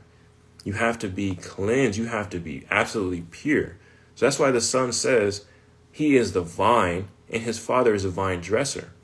As a vine dresser, he prunes all of the fruits that's connected to the vine in order for those things to be pure. Even when the fruits grow on the vine, on the branch of the vine, that literally those fruits may not be ripe for harvest. So they have to be pruned a certain way. That's why the vine knows his own fruits, his own sheep, the shepherd knows. That's why the Son is absolutely important from the very beginning of creation, that the Father allowed his Son to create all things through his power. Everything has to be sanctified through the Son. It's like a filter. As one of my sisters says, it's like a filter. The Father requires absolute perfection. Imagine if he's the only one that's like literally, if he set it up to where it required perfection, it would be raps. It would be raps for all of us, because we can't. None of us has ever been able to, from the very beginning, do it right. From Adam all the way down to where we are now. So the Son has always been there from the beginning and took counsel from his own Father to be able to create the world. Nothing is without the Father. That's why the Son says that all the time, even in John 17 in his prayer. He could not have done anything without his Father. He's nothing without his Father, right? So understanding that, y'all, we do have to come correct. We have to come correct. Come pure. Have fear. This is wisdom. This is simple wisdom that we're supposed to have and understand within our foundations. By coming pure, you have put in the required work to do the things that he's asked us to do, to walk in the narrow way. So that way, everything that we're asking him to do, he's going to actually do it. Because we're asking already in righteousness. We're not sitting there asking for money to drop from the sky because we're in the dire need of it. We're standing in need, and he knows it, and we're praying unto him, even if you need to cry out, but he knows, and you stand on that, you keep going. And he'll bless you out of nowhere. Put people in position to help you. So going back to commandment number 9, Shabbat Hamas. It says, verse 8, I'm going to read that again. Therefore, do not cease to make the request of your soul, and you will obtain it. But if you grow weary and waver in your request, blame yourself and not him who does not give to you. Consider this doubting state of mind, for it is wicked and senseless, and turns many away entirely from the faith. Entirely away from the faith. Again, the doubting state of mind that's wicked and senseless turns many away entirely from the faith, even though they might be very strong. Come on, y'all. So isn't there a scripture that says even if it were possible, the very elect would get deceived? Let me read that. Matthew 24:24. And Mark 13:22. That the false prophets and false Christs that will be performing miracles in towards wherever we're headed, that they're going to be deceiving people, and that even if it's possible, even the elect will be deceived. Now, again,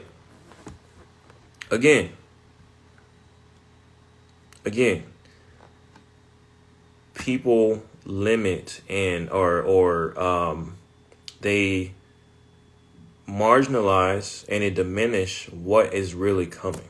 We already see a lot of what's already here, but what's coming is on a whole different level that nobody has ever experienced ever. There's a lot of people who think they're going to escape in tribulation and just be taken to the new land, and that's not true. There's tribulation that comes with this, y'all. We have to be tried in the fire. He's looking for those who are worshiping in spirit and in truth. Some are not going to just stay alive and be here when the sun returns. We want to. I've been praying for that since I was a kid. So, I pray that I'm able to do so with my children and myself, but it may not be the case. What if we're one of the ones who have to be martyred or something of that nature, right? There's things in the word that will tell you. And there's a study coming that I hope to help people, cope with that and be able to understand so they can stand even stronger on what's to come. Because a lot of people are very afraid. They're very afraid of that. And they are, let's just say, elect. They are walking in truth, but that still bothers them. That still, bothers them in their spirit. And that's reasonable. But this time that's coming is just, it's beyond anything that we've ever seen. We're talking about false signs and wonders that look absolutely real. You're talking about the image of the beast that literally is talking and looks like life is in this artificial intelligence that literally is knowing almost every single thing and knowing who's a part of its system, who took the mark, and that they are trying to destroy whoever doesn't worship the beast that made this image. Like on a whole level that we have never seen fully before. Demons just walking everywhere. They're already there, but we're like walking and functioning like never before, because now they can come out even more so because the darkness is fully here. That's what this time is coming. That's where the time is coming. is leading up to. So even if the elect, if it was possible for them to get deceived, it's already written in there, because that's what's going to happen. That's why there's already a falling away now, because they're going to deny the Son, or they're going to deny the very word, the foundations of what this walk is about. They're going to deny fear. They're going to deny true wisdom. They're going to deny true knowledge. They're going to deny all types of stuff. And you actually think that they're walking in fullness, but they're actually a tare. You may not even know it. That's why the parable says, let the tares grow with the wheat, because the Most High knows who are wheats and who are tares, but they have to grow together. And so the tares eventually find out, when they think they're just going to present themselves to the Father in uncleanness and impurity, the Son is going to say, depart from me, for you never knew me. Depart from me, you worker of lawlessness, of iniquity, because you never knew me. You thought you did all these things, all these fruits, as my sister says, that you're trying to present to me like Cain. You thought all of that was like on Abel's level, where I would accept that and bring it up to me, and that's a sweet savor to me. You thought all these things were great, and none of it was fruitful. It was fruitless. So now you have to go in the fire. That's what's going to happen. It's unfortunate. It's truly unfortunate. That's why Yah doesn't want anyone to perish, but he's given us everything.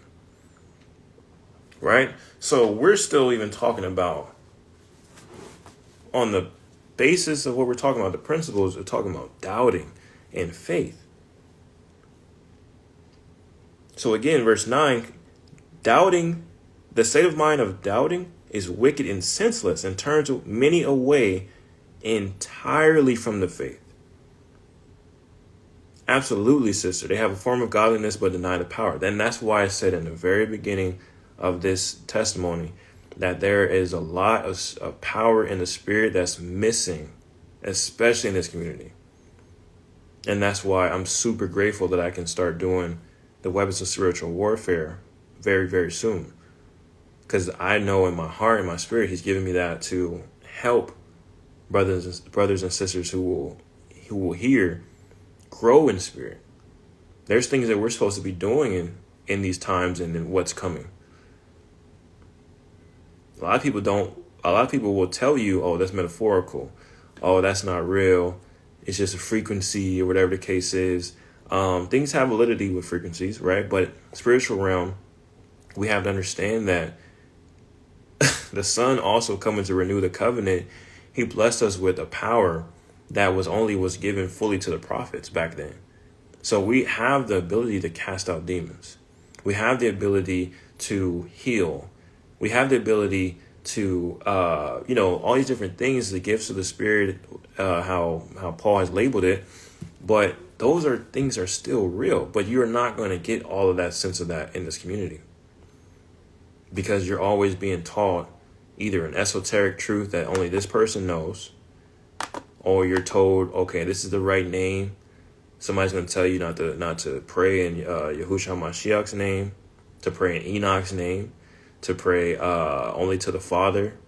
It's a lot of things that you guys are going to. This is what this trial and the trial is for, is that you're going to go through all these different things and hear all these different things. And it's always still going to come down to you, because you are going to be the one that's going to be judged as righteous or unrighteous. You're going to be the one that's judged for, did you study to show yourself approved? You're going to be the one where you may be judged because you believe something someone else told you and held on to that without ever looking into it.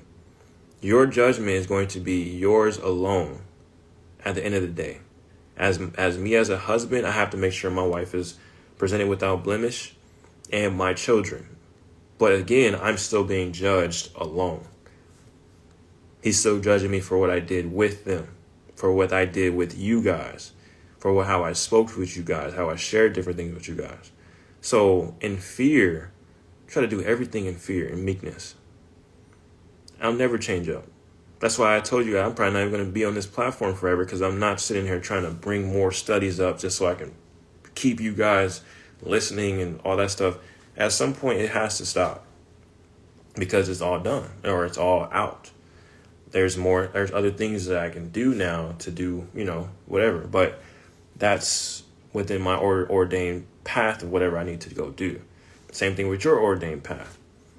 You guys have to understand there's things that he wants you to do and understand and blah, blah, blah. But not just sit there and give your whole soul ever to a man or a woman that you looking at as a prophet, a new Moses or whatever. People are doing that live in this community. Give their whole soul to someone. They don't even realize they have a whole soul tie that they can't even fully break because they're also ignorant of what they just did. Spiritual stuff that is just not spoken about, and not people don't aware of what's really going on. This is a wheat and a tear season. Just had a dream about it. But outside of my dream, my apologies, it's wheat and a tear season. You guys can fully see it. So again, this doubting in the mind, this state of mind, is wicked and senseless, and it turns many away entirely from the faith, even though they might be very strong. For this doubting is the daughter of the devil. Doubting is the daughter of the devil. Get that through your mind and your spirit and your heart. Doubting is the daughter of the devil. So who you think is the daughter of Yah is? Faith. Doubting is the daughter of the devil and acts exceedingly wickedly to the servants of Yah. It's a spirit. It's an evil spirit that constantly tries to plague you. It keeps trying to destroy the servants of Yah. Because by doing so, what did we just read? They will turn away. Verse 11, despise them. And I want to tell you guys too, you have to realize too, for those who do not prepare the right way for what's coming and it just hits the fan and it actually starts, there's going to be a lot of people who are going to doubt, even if they are strong, like it says in service of Yah. For example, there's supposed to be a famine. You cannot buy or sell food without the mark of the beast. So what does that mean? If you don't have food prepared in that specific time, and let's just say if you do have food prepared, stocked up, and you can't even live where you're living because you got kicked out because of what's happening, there's going to be a lot of people who did not prepare their faith in the spirit to believe that Yah is going to bless them still in the midst of it and feed their children, even if they're going hungry for 2 days. Something of that nature. Like there's going to be people who will fall away and then they say, hey, I'm going to go take that mark because I need to feed my children. And guess what? Supposedly, I have a video on that way down on my page, but I think his name was John MacArthur told everybody that you can be forgiven if you take the mark. False. And one of his things I think he said was like, why would the Most High want us to go hungry and things like that? So we could just take the mark and be like, oh, I'm sorry, y'all. I just need to feed my family and get this food real quick. It's not how this works. You got to endure to the very end. And so that's why one of the best things to do also, which is going to be one of the spiritual weapons of warfare I'm going to exhort in that series, is fasting. Where that way you truly know how to live on bread alone, the bread of life alone. You made, especially parents of children, so that way whatever little food that you do have, you can give to them and you're okay. You're just fine. Things like that. It's just, we have to talk about these things. But it's doubting that is the daughter of the devil and acts exceedingly wicked towards the servants of Yah. And you're going to see that more and more and more and more. Unfortunately, because the times are going to look so bad where it's going to look like there's no hope. And when it gets to no hope fully, the scriptures do say the sun comes right then and there. But there, there's a lot of things that goes on within the whole timeline purpose. But yeah, I said, how are you expecting the end times to look? Exactly how the word says. The second Baruch, I forgot which chapter, says there's 10 different things that's going to happen when stuff hits the fan, famine and all types of stuff. Like it's going to look crazy, y'all. Like it's just a lot of things that's going to happen. America has to be destroyed essentially based off scripture, because it's the main woman of Babylon is connected directly to it. So everything starts forming in a new way of chaos out of order, right? It has to happen. The economy has to change. You see already society is changing, has changed already. They are, says in 2 Thessalonians chapter 2, that Yah has to be completely removed out of the way. Same thing like the abomination of desolation. You see that people are receiving things into their body that literally is causing abomination of desolation. There's no going back from that. It's the same thing. What did the Son say? As the days of Noah will be the same time when he gets back here, when he's coming, and in his advent, as he's returning, the things are going to happen. As the days of Noah. What was happening in the days of Noah? DNA was changing. The fallen angels having relations with the women, creating abominations. So Yah isn't going to flood the earth this time when that happens. He's going to burn it with fire. And look what's already happened. Off the top of your head, you should already know how things are happening with DNA at this point. All types of stuff. And I won't say it on here because I'm not trying to get flagged. But you guys know. Juicy juice. But yeah, man, that's what's coming. Whatever starts happening now is really just like however things start trickulating. Like it's just famine has to be there, economic collapse. Like it's going to start happening like out of nowhere, just boom, just like that. So he's given us time to prepare. And that's another reason why I have different series to try to get us to be spiritually prepared for these moments, and physically and mentally. And that way also with the luminaries, you guys understand how to read the luminaries. It's going to get changed because the man of lawlessness is going to have power to change it. But there's a way for us to still understand the times, to still able to navigate where we're going. Things like that. Like those have to be practical things that we should all know that he's blessed us to learn. And it's literally scripture. So, you just have to read all these different pieces and parts that you see that's going to happen. And you have to put them together and see it on paper and be able to, know what's going on. So that way in those times, you also know the tribulation isn't forever. You also know, okay, this is happening right now. Okay, this means that this is coming here. Okay, now this makes sense. Okay, blah, blah, blah, blah, blah. Okay. And then that way you're not exhorting just yourself, you're exhorting others. The word has to continue. They're going to take away books. They're going to do all these different things, but it's going to be in our heart. That's what he already prepared for the word to be in our heart. A heart of flesh, not of stone. So he inserted through an incision his word right into us. Right into us. For those who are his, especially, they know that's what we live off of. And that's essentially what we need to be giving others hope. Another reason why the two witnesses also come. Well, I believe for sure it's Elijah, and I believe it's Enoch as well. The reason why Enoch, just really briefly, Enoch right now you guys know he was taken up into heaven alive. It says in Jubilees that he's writing all the sins of man little by little.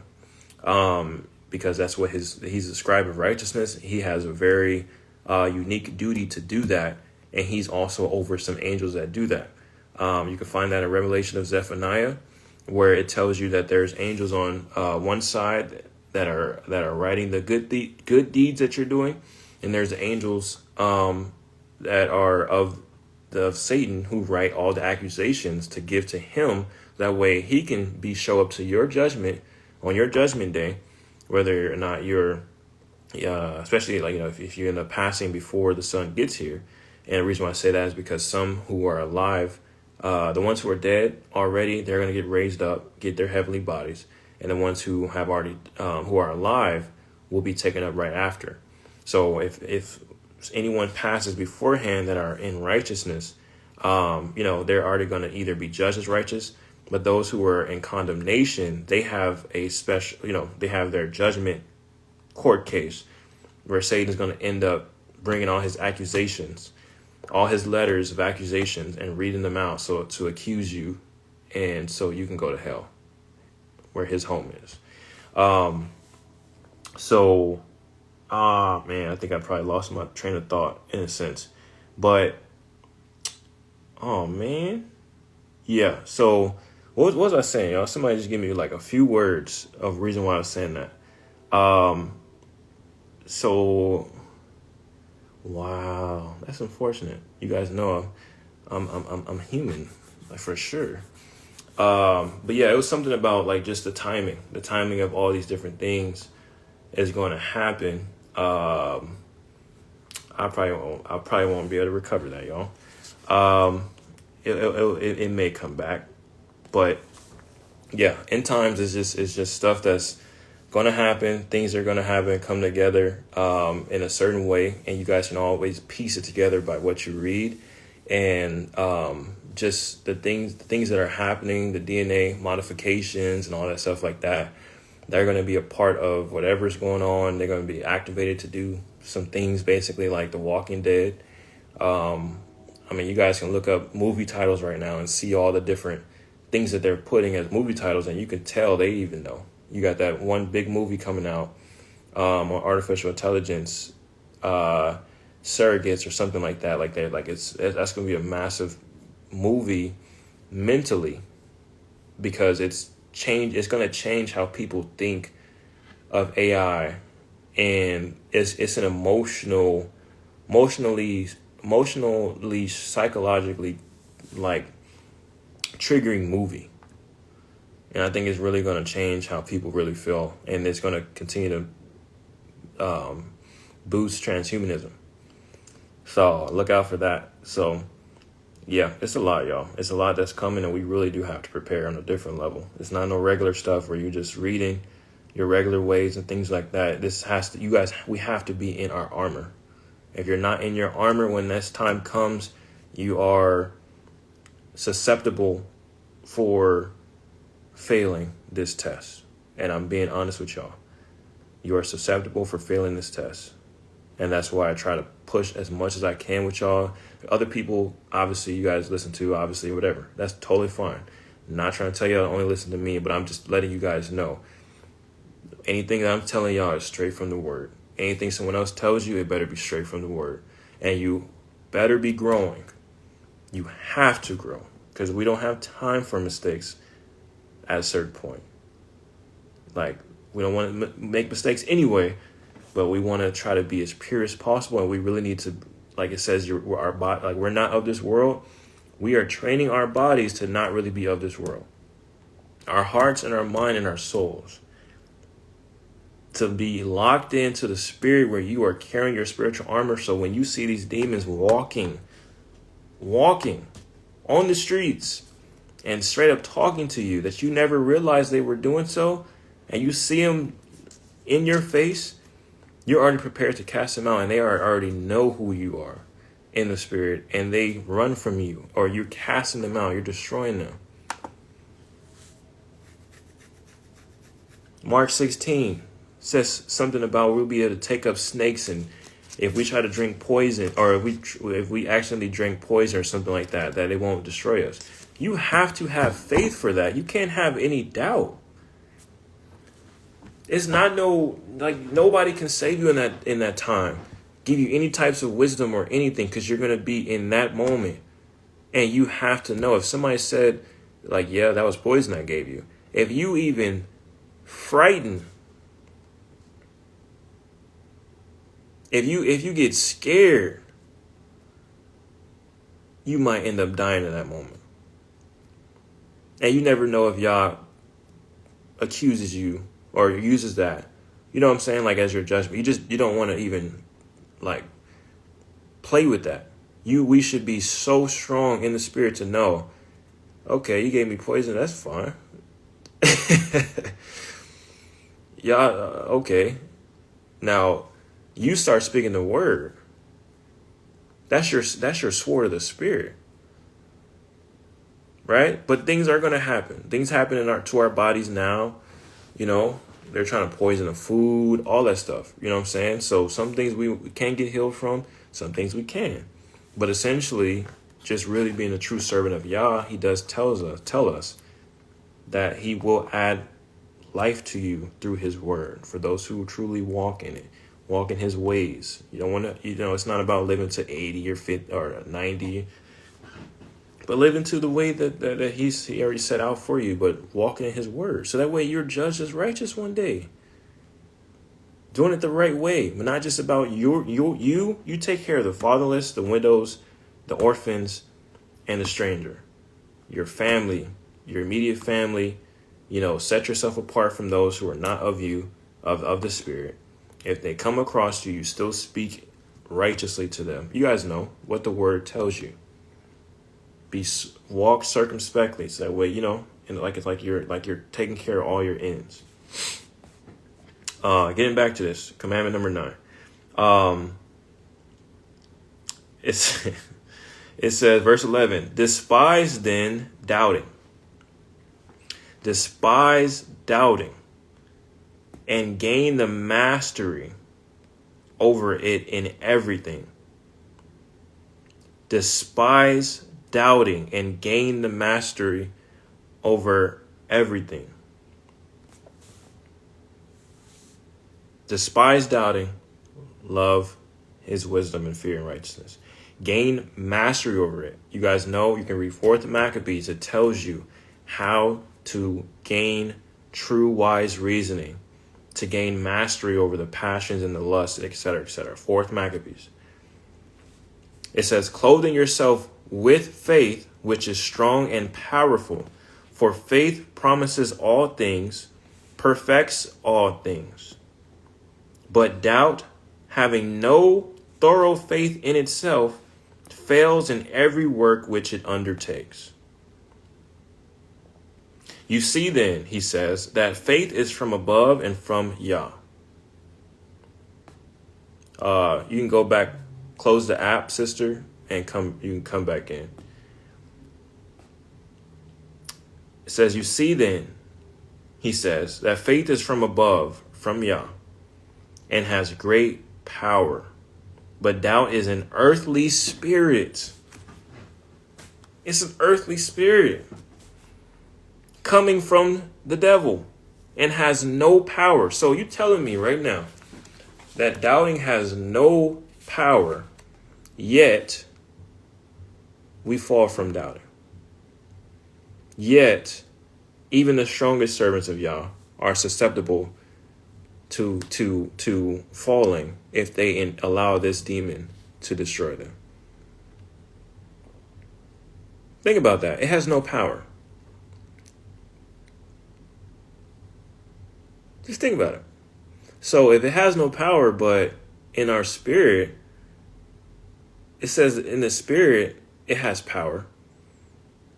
That means there's literally no excuse for us to doubt, because he's given us a power to inherit the things of his character, of his spirit, the spiritual weapons of warfare.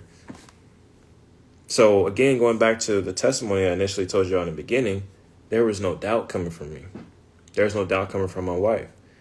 Were we nervous? Absolutely. But at the same time, we had to gird up our loins like a man and go with what was coming, because we still knew he was going to still never depart from us.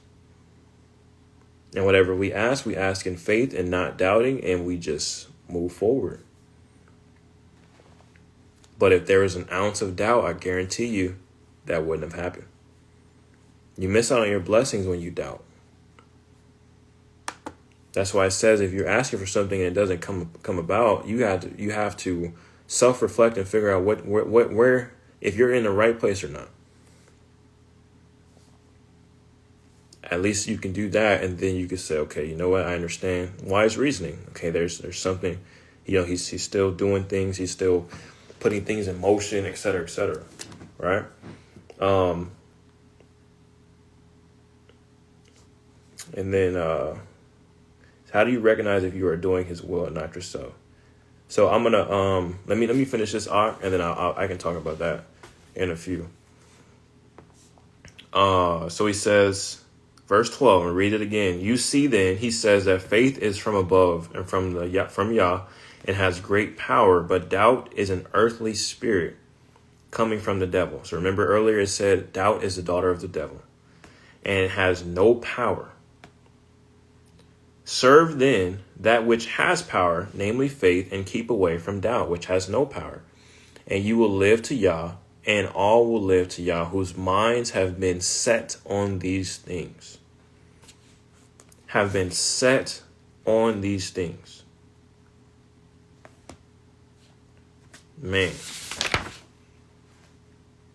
And it's interesting, earlier in this book, in the Commandment 7, it tells you that fear is twofold. So it says, for fears are two kinds, for if you do not wish to do that which is evil, fear Yah, and you will not do it. So, this is another precept. So if you wish to not do the things that are evil, it says, fear Yah, and you will not do it. So you know what is evil and you know what is good. So even if you don't want to do evil, you fear Yah, because remember, fear is the root of wisdom. So you know by His instructions what not to do, and that you want to do the righteous works. So you do that in fear, in reverence, in general sense. It says, but again, the second part of fear, if you wish to do that which is good, if you want to do that which is good and righteous, fear Yah, and you will do it. So I basically just said that, but it says, therefore, the fear of Yah is strong and great and glorious. Fear then Yah, and you will live to Him, and as many as fear Him and keep His commandments will live to Yah. Okay, so y'all, like, literally, there's no way doubt can come about if you are walking in Him. Truly, and growing in sanctification so that way you can get stronger and stronger and stronger. It says somewhere else in here, I'm just reading something else. It says, are the faithful he says, are the faithful, and he who sits on the chair is a faithful false prophet, ruining the minds of the servants of Yah.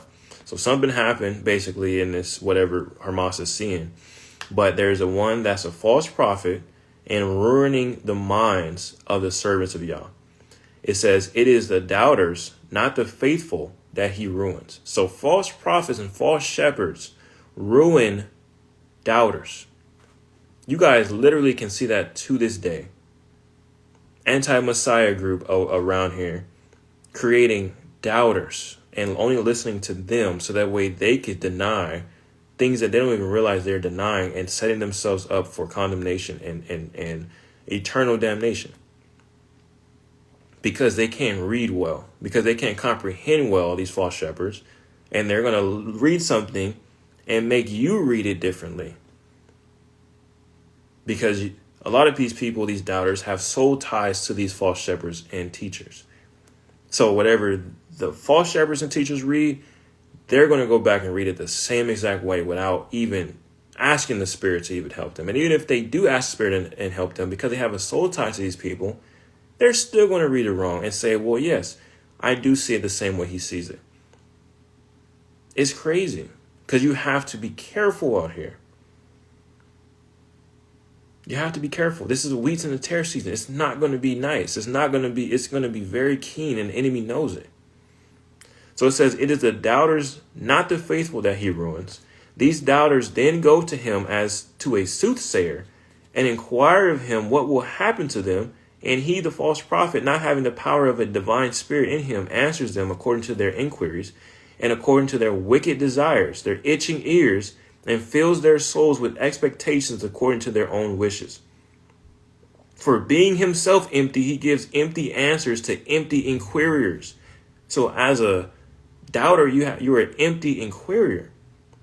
For that's why it says your prayers won't be answered, because you're sending empty inquiries to the Father, to the Father through the Son. Empty inquiries. And that's why it says in the Apocalypse of Elijah that angel doesn't even trust you, the one that's supposed to be carrying up your prayers to him. Because why would he send an empty inquiry that's full of doubt to the one he got to present himself to? Why would he do that? Why do you think he's going to do that for you so he can get himself in trouble? What makes you think that? What makes you think he's going to do that? And guess who's going to write that empty inquiry on their accusation report? The enemy. So he can accuse you of sending empty inquiries because you doubt to the Most High. It says, some true words he does occasionally utter. That's what people don't understand about false prophets and false teachers. They're going to say certain things that is going to be right and isn't going to be wrong. I mean, yeah, it's going to be right. It's not going to be wrong. Some of it's going to be wrong, but you won't even be able to fully tell because you've already sold yourself to this person. Yes, the half-truths. Only time I've ever heard this phrase in this community is chew the meat, spit out the bones. If you do that too much, what's going to happen? You're a carnivore. Like, you're going to keep eating because you don't know when to truly spit out the bones. You won't even probably taste them no more. Just going on with the whatever the phrase is, but that's essentially what it's saying. So it says, some true words he does occasionally utter, for the devil fills him with his own spirit in the hope that he may be able to overcome some of the righteous. As many, then, as are strong in the faith of Yah, are clothed with truth, have no connection with such spirits, but keep away from them.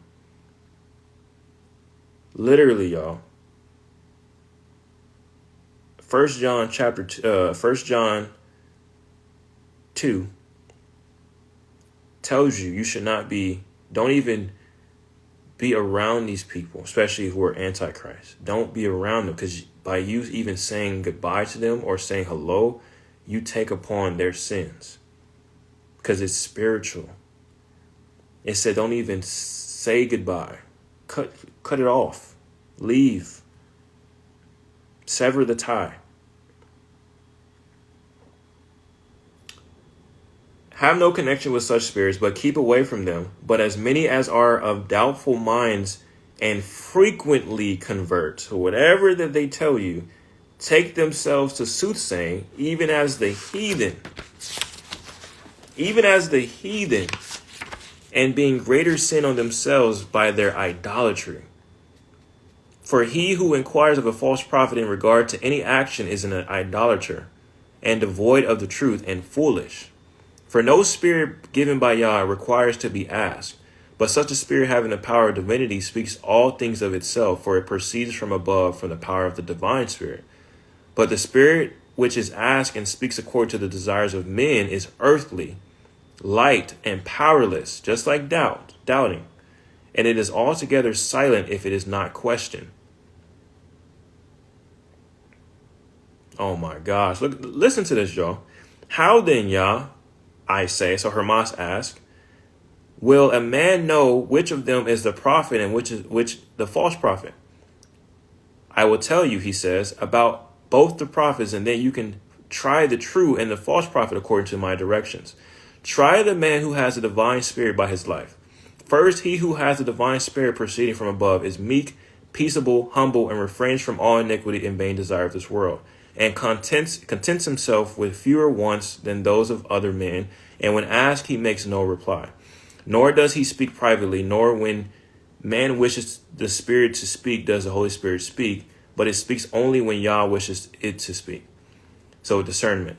When then a man having the divine spirit comes into an assembly of the righteous men who have faith in the divine spirit, and this assembly of men offers up prayer to Yah, then the messenger of the prophetic spirit who is destined for the hymn fills the man, and the man being filled with the Holy Spirit speaks to the multitude as Yah wishes.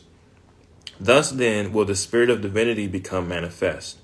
Whatever power therefore comes from the spirit of divinity belongs to Yah. Here then, he says, in regard to the spirit which is earthly and empty, doubt, and powerless and foolish, first the man who seems to have the spirit, but does not, exalts himself, and wishes to have the first seat, and is bold and impudent and talkative, and lives in the midst of many luxuries and many other delusions.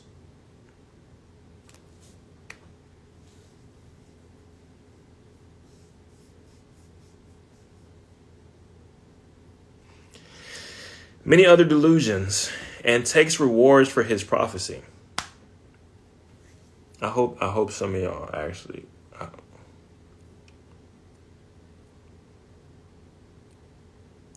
Can then the divine spirit take rewards in prophecy? It is not possible that the prophet of Yah should do this, but prophets of this character are possessed by an earthly spirit. Oh my God. Then it never approaches an assembly of righteous men, but shuns them. They block them. And associates with doubters and the vain, and prophesies to them in a corner, and deceives them, speaking to them according to their desires, their itching ears, mere empty words, for they are empty to whom it gives its answers. Oh my gosh. For the empty vessel, when placed along with the empty, is not crashed, but they correspond to each other. When, therefore, it comes into an assembly of righteous men who have the spirit of divinity, they offer up prayer, and that man is made empty. Blah blah blah blah. Okay, so I won't finish reading all of that, but I think you guys got the gist of why that connected to doubting. Wow, that's, man. Wow, that was, bro. Wow. But what did we just basically summarize here? Doubting is the daughter of the devil. Faith is the daughter of Yah. So the things that you're asking for, things that you're standing in need of, you have to endure. You have to trust in him. You have to stay solid. You have to stay strong on everything. Everything.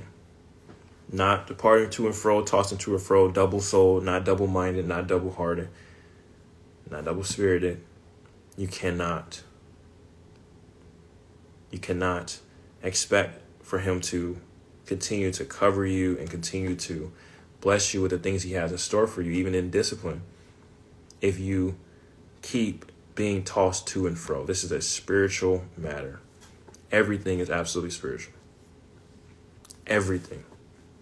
And so from the testimony I gave you guys, I'm letting you guys know how he showed up and straight up took my wife from 0.5 to 6 centimeters in a matter of seconds.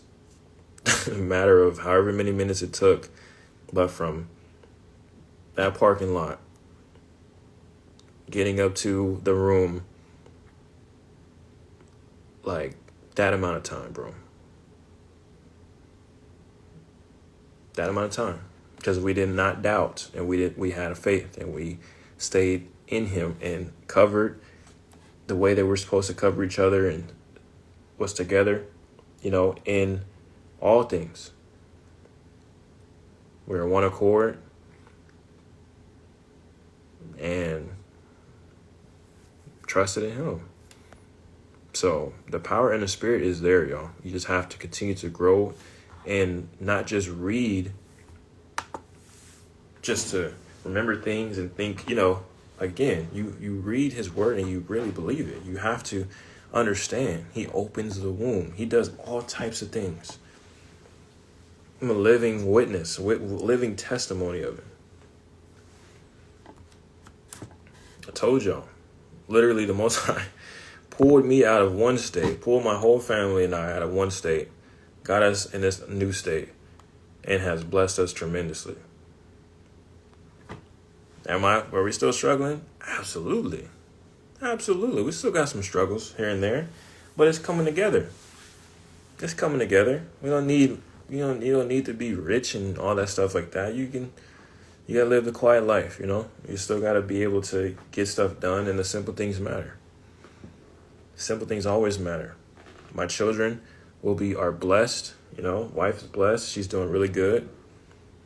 She's healing up very well. She's strong. She's a trooper, taking care of the kids, and when I'm not there, and even when I'm there, still trying to do her thing. Had a whole 9-pound baby. You know what I'm saying? Like, bless her womb, bless her body. And we still got work to do. Still got work to do. So, y'all, you got to push through and really understand what is required for us to really be judged as righteous. A lot of us are going to pass away from this earth. You don't understand. Like, I literally was just telling a friend, I got surgery for the first time, and hopefully last time, on my knee, probably 2.5 years ago, I think.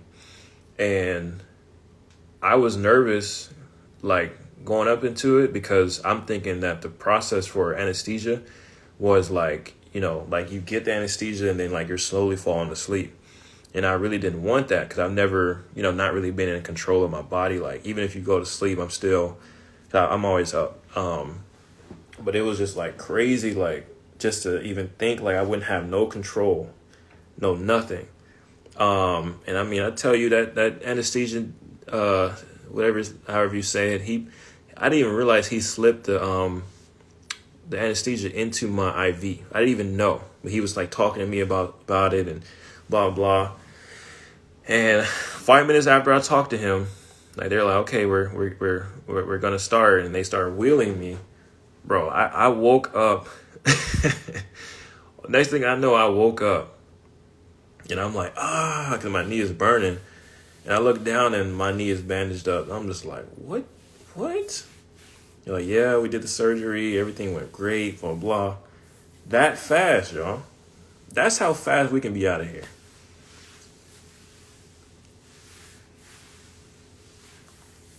That's how fast we can be out of here. The most dangerous person on earth right there. The anesthesian, whatever her name is. Most dangerous person. Literally just gone that fast, bro. So we really got to stop playing around.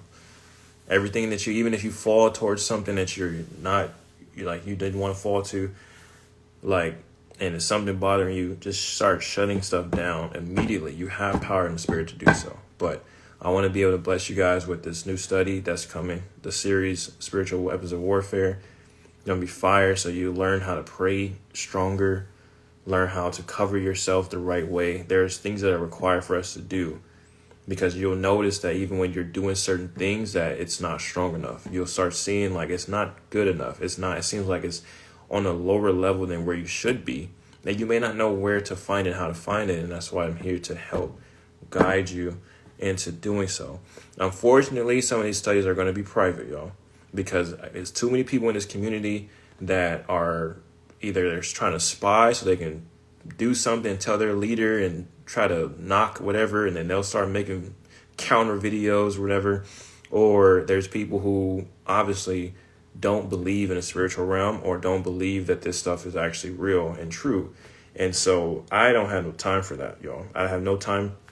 I'm not trying to combat and trying to debate and all that. I have no reason to debate. All I can tell you guys is what is in my spirit and what I'm supposed to tell you guys in this word, divided carefully.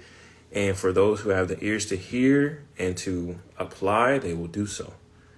And that's it. That's all I can do. But these studies will be private in protection of the study to be able to create a peaceful environment.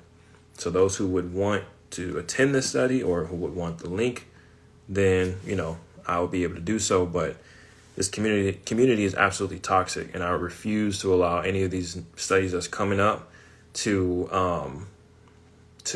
be vexed, because you guys deserve the truth.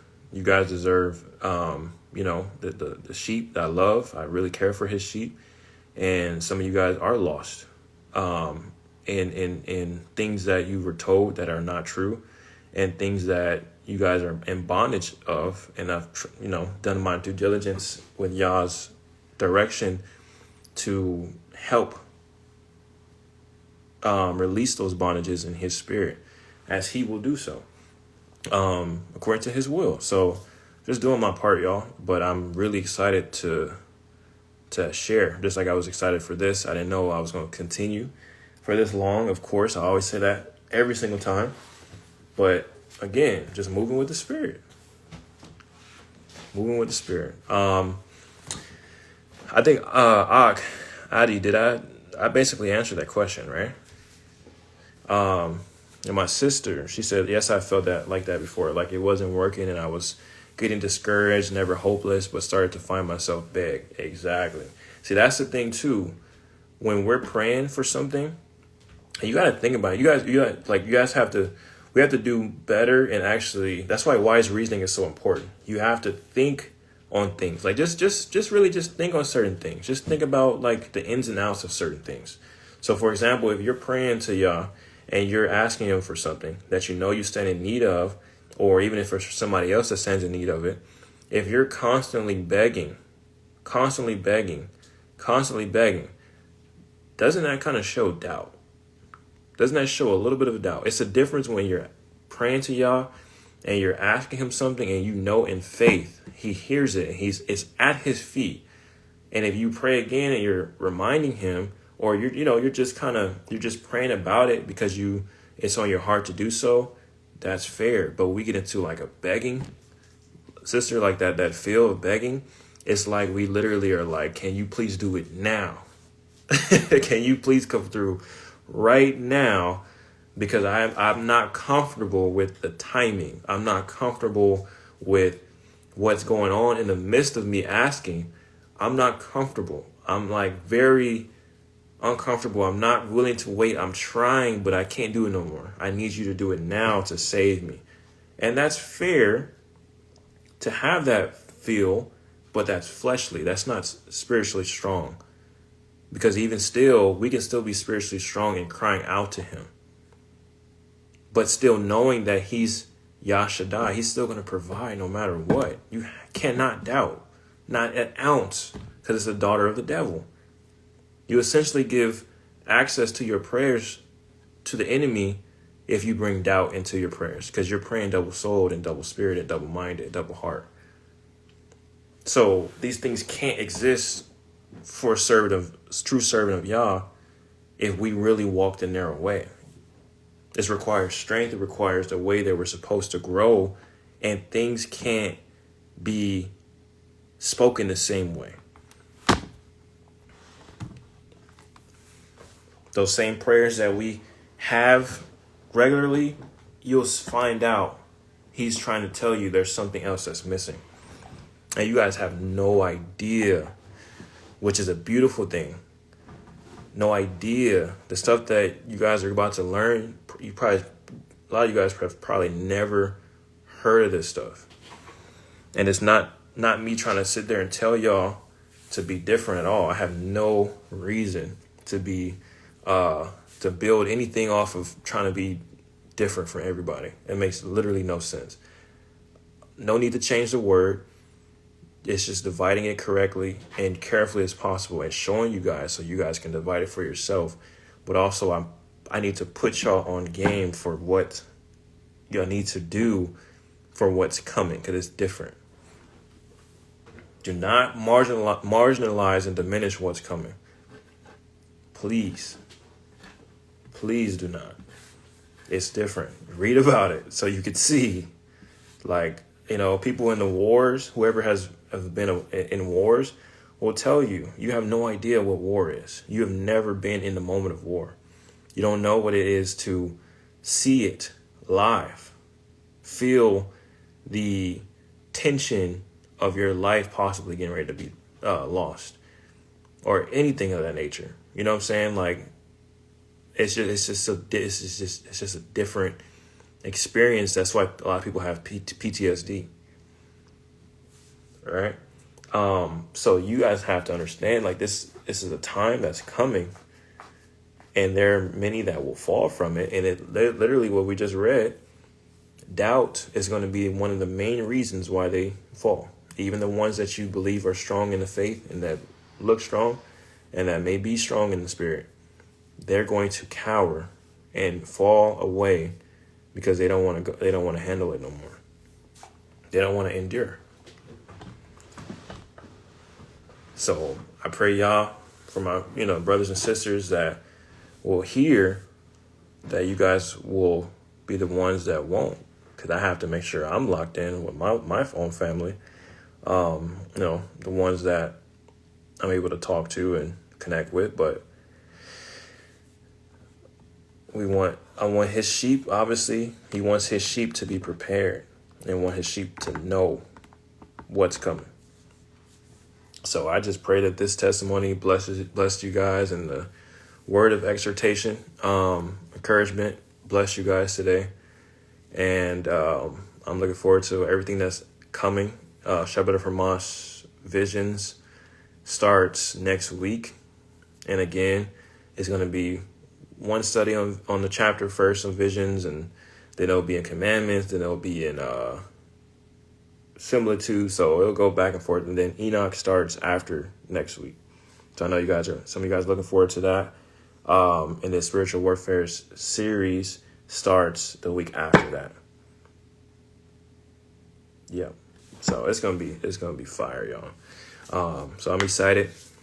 But I appreciate y'all. You don't have any more comments and questions and concerns, let me know now, because I think it's time for me to eat. It's time for me to eat, please. But I'll wait like 30 seconds or so.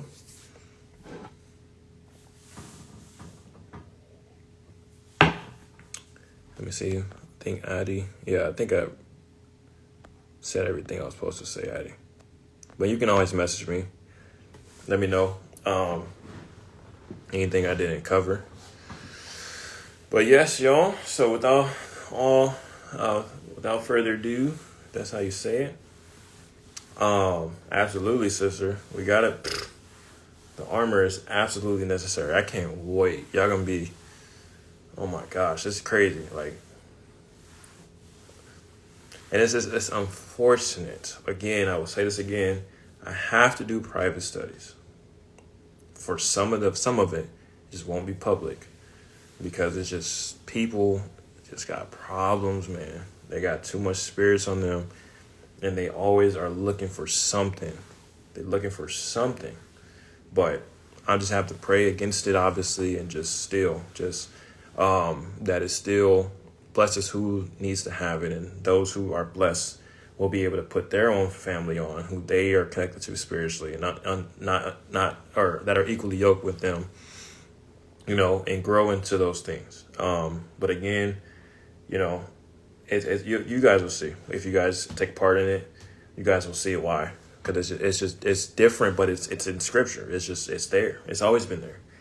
So, yeah, spirit of offense lurking extra hard. It's all online, bro. Like,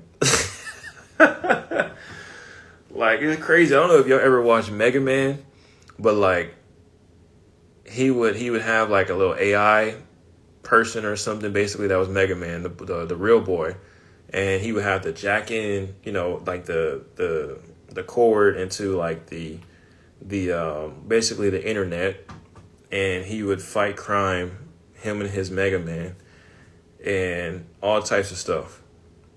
So it's like you get online, you're in a whole different world, and you got to actually take yourself out of online and actually live in the real world. But when you get into this online community, man, it's crazy. And of course, some people meet up together and stuff like that. But again, like, there's things that you guys just have not been told. You guys are not actually seeing more than what it is. And I'm just reading about that false prophet and Shabbat Hamas. That was crazy. Those details are crazy. I totally forgot about that. But it tells you, like, they pull aside doubters. They pull aside scripture. It talks about even a lot of females that never, they enter into homes and they never allow these women to get to the truth. And you see that a lot in this community. There's a lot of women, the ratio women to men is so different, but you have a lot of men carrying themselves a certain way and a lot of women carrying themselves a certain way. But usually you're not fighting with, women per se. I don't really see a lot of women, even if some are deceived or not, they don't really sit there and try to, do it like the men. A lot of men just taking female characteristics and fighting and trying to, and I say that respectfully, fighting and being offended, and therefore they put that same spirit on the people that follow them. A bunch of beta males just and wannabe alpha males just fighting and for platforms and trying to be different and lead y'all astray and tell you what's not and make their own rules, and it's crazy. But that's not all of them. That's not all of their doing. Obviously, it's a spirit behind them, evil spirit, but the people also take part in boosting their platform. It's a double-edged sword. They do the part boosting these people up, and therefore it gives them validity for what they're doing. So you get someone coming around and try to shut them down, and of course that spirit is not trying to go nowhere. That spirit will make sure that person destroys everybody else that tries to check them, even if it's by scripture. And the same people that's under that same shepherd will not really realize what's going on, because they're in a twilight zone. And this community is full of people that are open in they're very vulnerable in their spirit and their heart. They're very vulnerable because everybody wants to observe the feast days. They're coming out of the church and they're hurt, or they're coming out and they're trying to find more truth. There's so much openness and spirit that the enemy is using that and attaching themselves through false doctrines or half truths or, lustful things and all these ultimatums. If you don't say this name, you are not that person. I'm gonna delete you if you don't say that name. All types of stuff, all over the place, y'all. It literally, you bring the church that you said you came out of and you put it right back into this community, and you don't even realize it. And that's on both ends, women and men, and it's just a flood of all this stuff. And unfortunately, the new people don't have no chance unless they really go to the right people. And again, I say that humbly, y'all. I'm never going to sit there and lead y'all astray and tell y'all anything that I do not know. And I'm going to divide it for you as carefully as possible in detail so you can use it for yourself. Because I can't convince you of anything, even if that testimony I told y'all today, I can't tell you to use that as your benefit for yourself. It's like a sister told me, a close sister told me too. She was going through something. I told her I believe that maybe my testimony may help you. She said, this and that, but I don't think it will help me. That's fine. That's okay. That's okay. I can only tell you what I think will help you. It's up to you in your spirit and your walk to be able to utilize different things. But at the end of the day, a testimony is a testimony. Me telling y'all intervene is a testimony. So anybody in the spirit is going to see that as positive and beneficial no matter what, because that is what we read about in this word. We read about all types of testimonies. So, it's really somebody maybe in a certain place in their own spirit. And, sometimes it's not going to hit. But at the same time, again, it hits for us because we were in the midst of it. And I can only share this testimony. I can only share the word as truthfully as possible for your own benefit, to help sheep get back into his sheepfold. But, it's hard. It's wheats and tares season right now, man. Be careful. Be careful. But, all right, y'all. I'm going to go ahead and head out. I appreciate y'all. Continue to say prayers for my family and I. I really appreciate it. And you guys always know the DMs are open. Respond to as much as I can. And I appreciate y'all. Y'all have a great one. Shalom, shalom. And be blessed, y'all. And be careful.